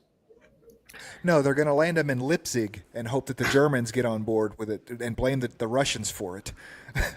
Did you see that yesterday? Yes. There's the drone at the airport in Leipzig. It was the Russians. It was the Russians. Germany, come save us. Yes. Yeah, it was. In fact, it was all over the news how the Russians had bombed Poland and that this is that dastardly Putin. We got to go after him. And no,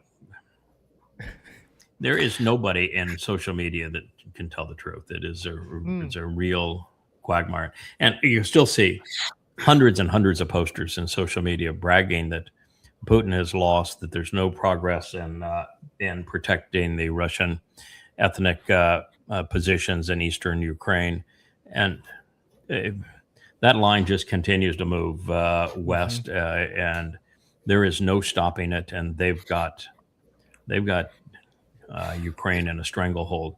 It's just they don't want to destroy Ukraine. They don't want Ukraine. All they wanted was to protect the Russian ethnic areas and to keep Ukraine from being a NATO bastion with missiles right next to Moscow to destroy Russia. So they're in a position right now where you'll have to wonder, okay, so is this Putin's response to the missiles in Russia is to just take down Ukraine so that there's nothing left? I don't know. But one thing I do wish, that John McCain and Lindsey Graham were alive to see their plans go up in smoke. I saw an article a couple of days ago where Putin met with his commanders and he ordered them to change tactics and to ramp it up. To me, it's just a matter of time for Zelensky, whether he winds up like Mussolini or he's able to escape into exile. But I can't see him being around there a whole lot longer. The last month on the front, and the front is the length of the entire seaboard of the United States. It's a big damn front. That the Russian gains along the front, they've captured more land and more towns and cities in the last month than they had in the last 2 years. So they've been a lot more aggressive on that front, but they've also been a lot more aggressive now in isolating Odessa, making Ukraine a rump state, bombing the railroads and the roads in from Poland to prevent resupply there, and then taking out all of the European and American manufacturing facilities in Ukraine to make weapons. So they have definitely, in the last month, stepped things up.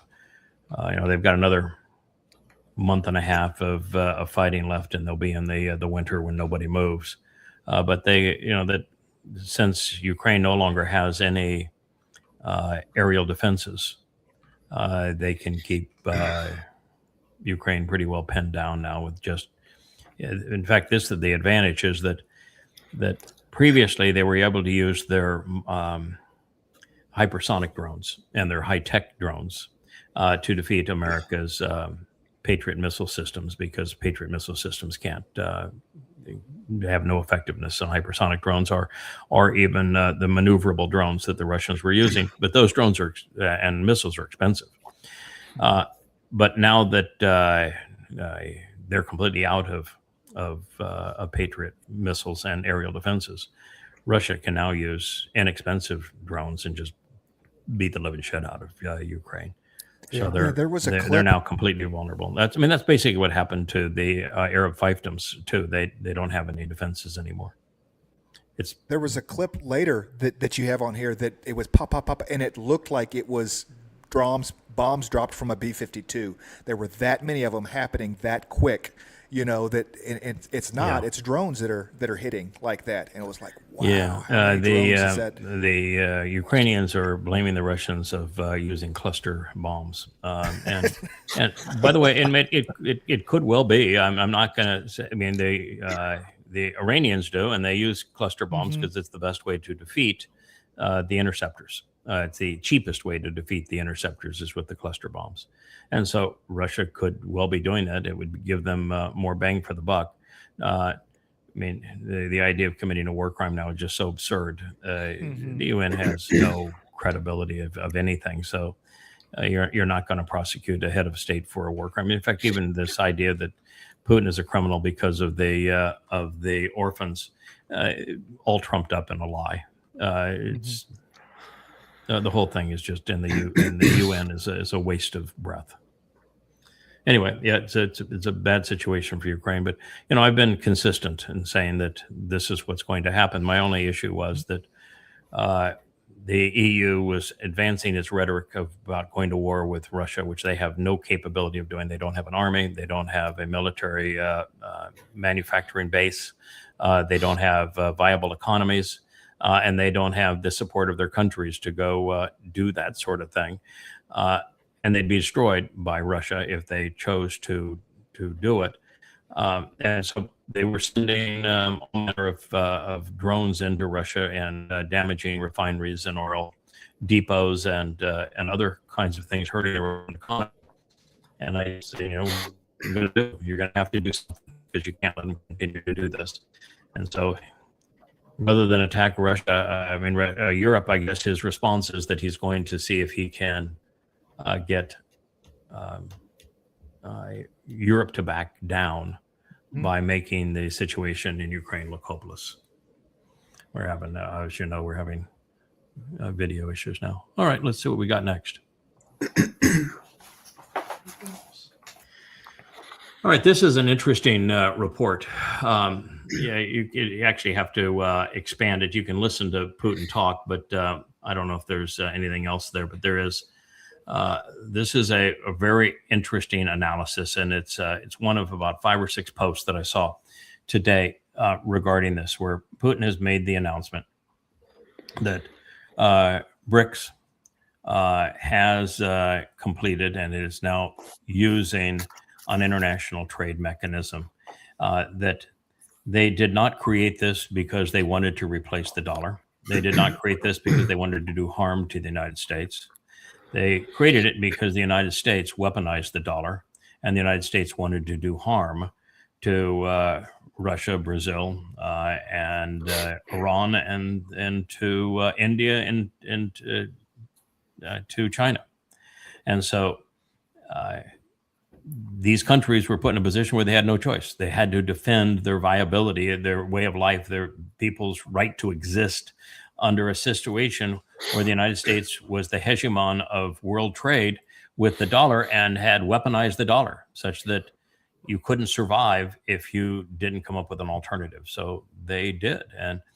And what they recognized is that Bitcoin is not that answer, because Bitcoin has no value. So you're dealing with another fiat currency, if you will, that is just imagined. And the only thing that makes Bitcoin different than a fiat currency is that they make a promise that they're not going to make more of them, but all they do is they come up with another version of it, which is the same thing. But there is a method of validating the accuracy and the sender and receiver of funds in BitChain that is really quite good. And so they have taken the science of that and the efficacy of it and have recognized that you can't at this point fund international trade with an entirely gold-backed currency because there's just not enough available gold in the world to have that kind of liquidity. But with all of the gold that Russia and China have purchased, and that countries that will join BRICS like Saudi Arabia and India and Brazil have purchased, that there is enough gold to have a 40% backing of that currency, which is better than a 5% backing by the U.S. fiat currency. And so there's a 40% backing, a commitment never to weaponize it, and blockchain technology and the verification of exchanges and instant notification and validation of those exchanges. It's a vastly better system. And they're using blockchain architecture and a mostly gold-backed currency, with a blend of 5 niche currencies as the remaining 60% of the value of it, and committing not to use it as a weapon. And you have a pretty good validation of this because China doesn't attack people. And when China does a business transaction with somebody, China's way of doing it is that we'll straight up, here's the deal. We'll get it all written on paper. You can have whatever government you want. You can do whatever you want. But here's our deal. We'll finance this under the following terms. We'll build infrastructure for you, whether it's electric grids, it's mining, it's railroads, it's bridges, it's airports, it's ports. We'll do any of that kind of stuff that you want done, so long as it's our companies that are building it. And that if you pay the loan back with interest, which is low interest rates, but you pay the loan back, it's yours. We built it for you. It's yours. We'll have an agreement that we can continue to use it as partners, but it's yours. And if you don't pay your loan back, it's ours. Fair is fair. Which is a different strategy than the IMF. Where the interest rates at the IMF are so ridiculous, you can never pay that debt back. Yeah, and the IMF requires a number of control over your government, and China say, we're not going to control your government. You can do whatever you want in your government. We have no interest because we have everything that we're building. We have the assets to back it, so we don't need to be involved in your government.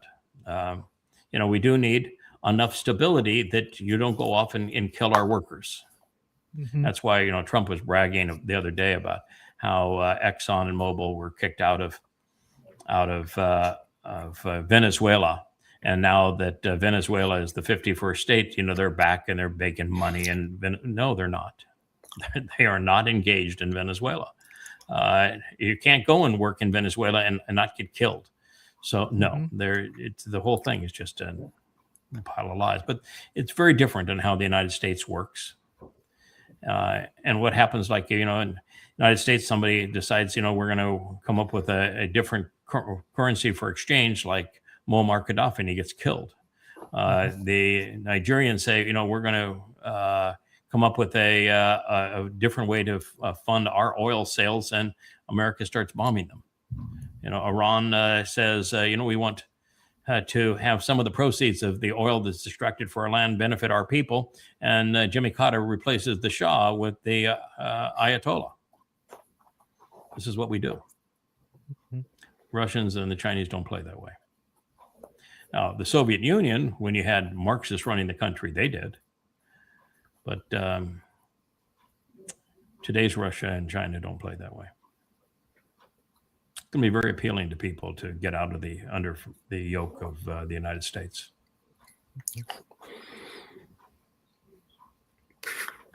No central bank to mess with you. Yep. Unintended consequences. Yeah. Yeah. Can you imagine now? This is a rendering of really what happened in Odessa. They have no air defenses now, so Russia can just, even though they're dropping or sending drones and missiles, if Russia wanted to send bombers and just drop dumb bombs, they're now in a position where they could do it. There's nothing Ukraine can do to defend itself. And by the way, the same thing is true to an extent with the fiefdoms with flags around the Persian Gulf. Iran doesn't have an air force, but they can send the Shahed drone, which they can mass produce, and nobody can stop it.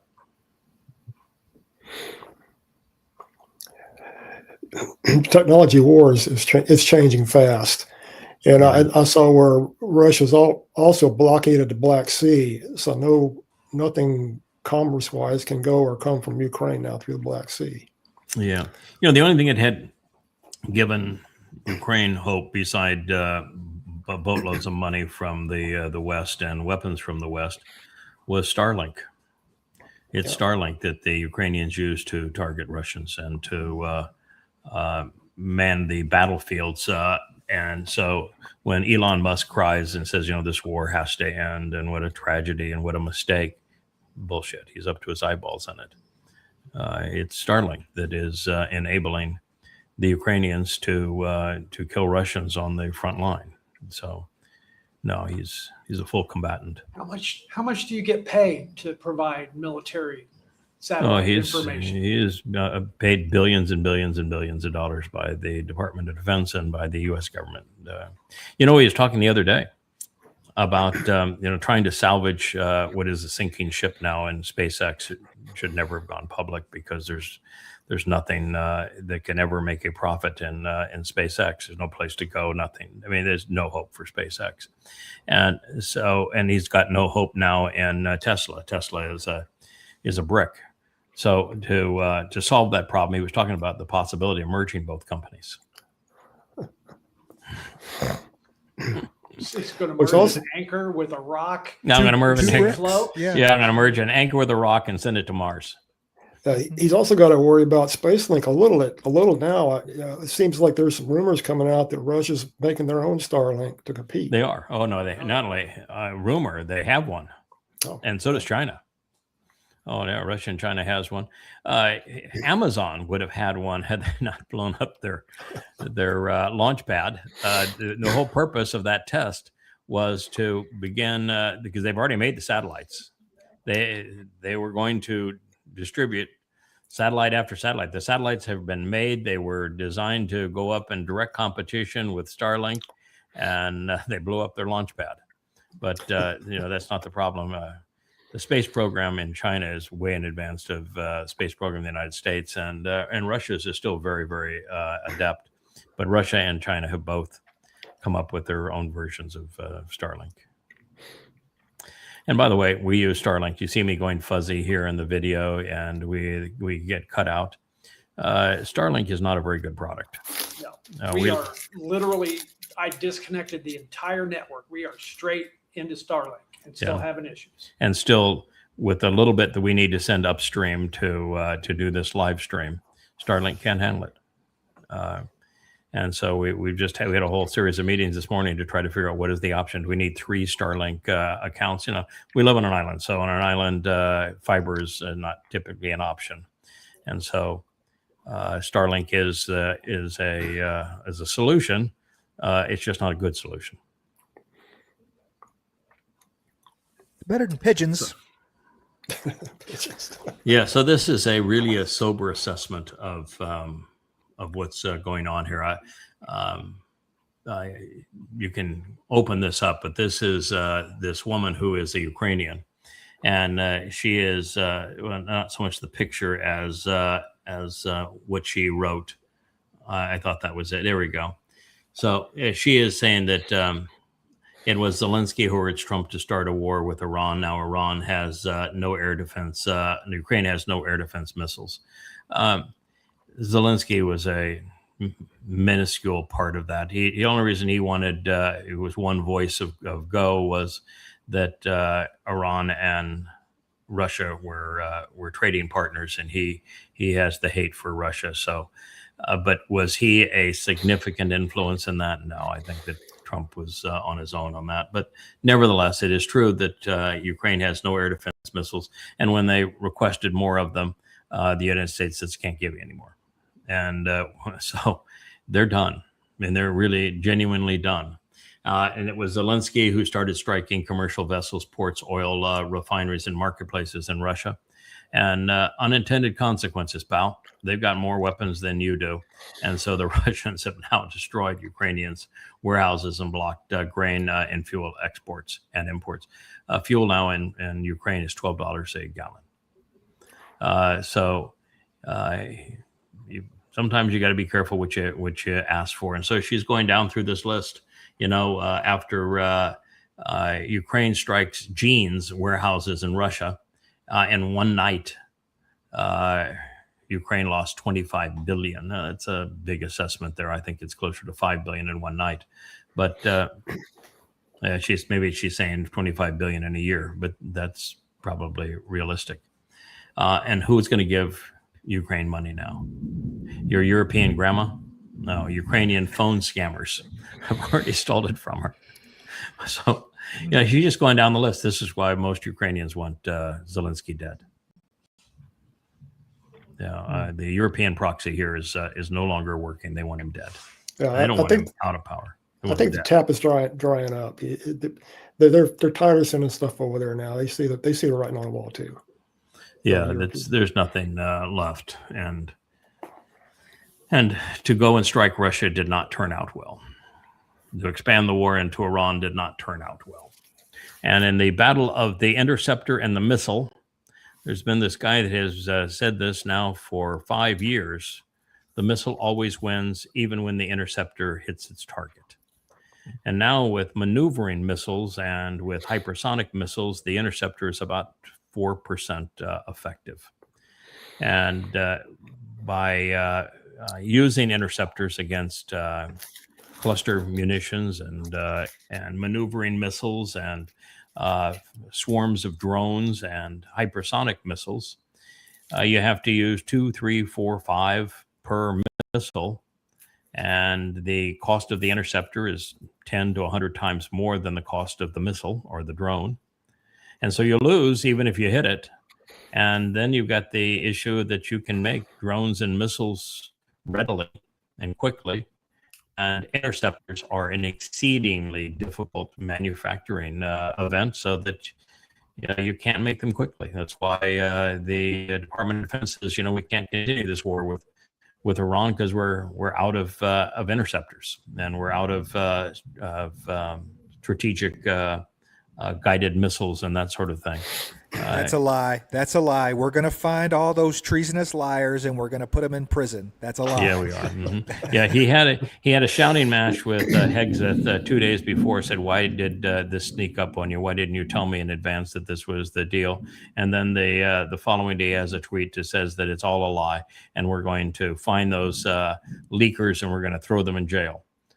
Well, traitorous leakers. Traitorous leakers. Yep, it's becoming a shit show, boys. Here's Trump, unintended consequences. So Trump decides that he's going to sue the BBC, but he has no, it's not like Paramount and CBS and the like, where he can do a deal with his Oracle pals and blackmail them into doing a deal with him and capitulating and giving him money. So with Larry Ellison and his son. The BBC isn't under U.S. regulatory control, so Trump's got no blackmail. So there's no way to get them to fold, but he's so stupid, he thinks he can just cower everybody into submission with a lawsuit. So he slaps on his $10 billion defamation suit against the BBC. And by the way, you can't defame a public figure. So you have 0% chance to win, so he just did it just to be obnoxious. But the BBC, rather than saying we want to throw out the suit, says, great.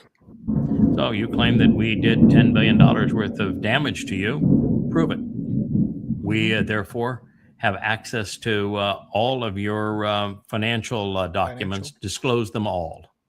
And that's what the court ordered.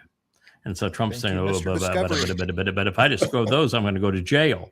But what am I going to do? Throw a tizzy fit. Heil Trump.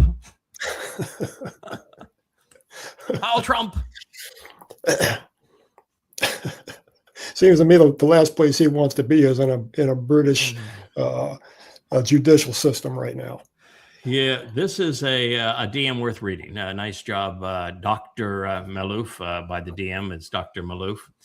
He's written, I think, the most succinct piece on the lie that is Abdul El Said's claim to have been a pro-healthcare Muslim Marxist who is caring for the people as opposed to anything else. And he is on the side of Islam because Islam is right. So he writes, and I'll read this whole thing because it's really beautifully stated. In Abdul al-Shaid's native Egypt, by the way, his father is one of the major contributors to the Muslim Brotherhood. Coptic Christians, which are the indigenous people to the country, are officially treated as second-class citizens, apartheid. And they're under apartheid conditions. They are barred from most forms of employment. They're forced to work as garbage collectors, and they're not even allowed to play sports on the national team. Churches are attacked and bombed frequently. Whole Christian neighborhoods have been set on fire, displacing entire communities. Thousands of Coptic Christian girls and women are kidnapped every year and forced to convert to Islam and to be married to and therefore raped by their Muslim kidnappers. 99% of all women in Egypt have been sexually assaulted. 86% have suffered genital mutilation. Such is the healthcare worker supporting Marxist Muslims. And yet, despite making his entire campaign about Israel, Abdul hasn't criticized Egypt once. He only has a problem with the current military dictatorship in Egypt or the Muslim Brotherhood, and thinks that they are freedom fighters. Strange, huh? That's what you missed, Marxist Muslims. When I tell you that if you are a Marxist, you are a moron, that's what I meant. He just did it very succinctly. That is what Islam does. That is what Israel's up against. Israel is the antithesis of the hell that exists in every Islamic country. Everyone imposes apartheid. Everyone abuses women. Everyone abuses children. Not a single one of them is a liberal democracy. 86% of the women have had their genitals mutilated. 99% of the women have been assaulted sexually. The indigenous population of Coptic Christians have no rights. And you want to attack Israel. And the Marxists that support you in the Democratic Party go, yay! And want to put you're you a Democrat, up against as and a you're senator. a Marxist Muslim, you are an absolute, utter moron. You know nothing. It's reprehensible that people could claim to be smart and to be so universally stupid. I mean, listen, I'm disgusted by MAGA and by Trump, and he is literally the incarnation of Satan. I understand that. But Democrats, you are worse. And it's hard to say you're worse than Satan, but you are.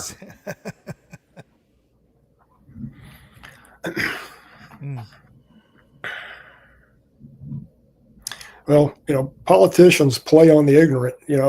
If you got a whole voting block of people that were smart and actually checked stuff out, that would terrify them. Oh, of course. I love the uneducated. No politics left. Yeah. That's the Trump line. I love the poorly educated, right? Yeah. Both sides. That's why God hates it. Yeah, this is actually put out by Trump. So this is put out by Trump. That means that his Ava Braun, his little blonde bedside companion, is the one who creates all these images for him on his tweets. She's the graphic designer. And here she has Trump looking as the 4-star general between the 2 3-stars, MacArthur and Patton. And this, of course, is not even private bone spur. I mean, this is just how disgusting political propaganda is.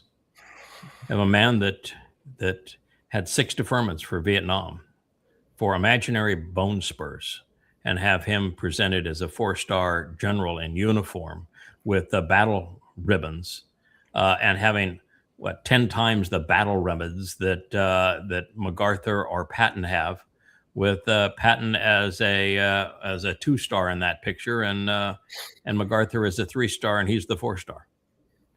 It just shows you just how utterly pathetic MAGA is, and the fact that plays to MAGA tells you everything you need to know about how just reprehensible. America, I mean, you're screwed.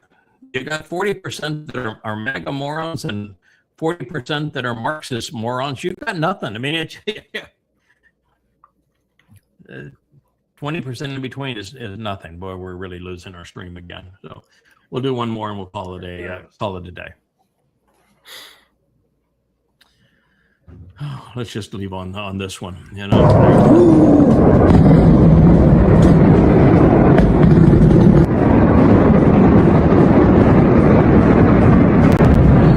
This one.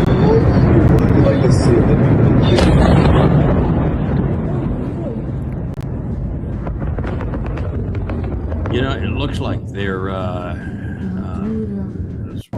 things that went up, the shooting up in the sky there, that those are interceptors of some sort that they're trying to fire up, because they still have some European interceptors. Did you see an interceptor actually explode and hit a target? No. Mm-mm. According to the Russians, on this last salvo, the one last night, there wasn't a single drone or missile that was intercepted. Not one. And this seems to validate that. I suspect it's too late to surrender. Yeah. The 52 rockets that were going in the last 2 days, 1 connection. 0 for 24 yesterday. 1 out of 25 the day before. So 1 out of 25 the day before of missiles, and 1 out of 24 2 days ago, 1 out of 24, and last night 0 out of 25. But that's just of the missiles they send in. They don't ever send in missiles alone anymore. That's not the proper strategy.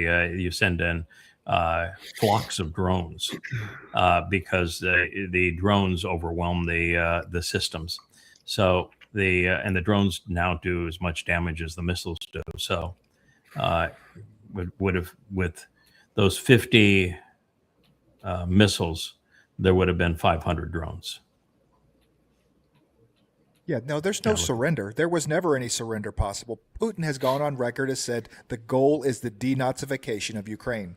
That is. Yeah, well, I mean, before the war began, Russia tried to negotiate a settlement. You know, no NATO and no European weapons and American weapons in Ukraine, and they turned that down. And then when the war began, there was another agreement take place in Ankara, Turkey, and the Russians accepted it, the Ukrainians accepted it, and then it was Boris Yeltsin and also the United States, Victoria Nuland, that demanded that it be renounced so that the war would continue.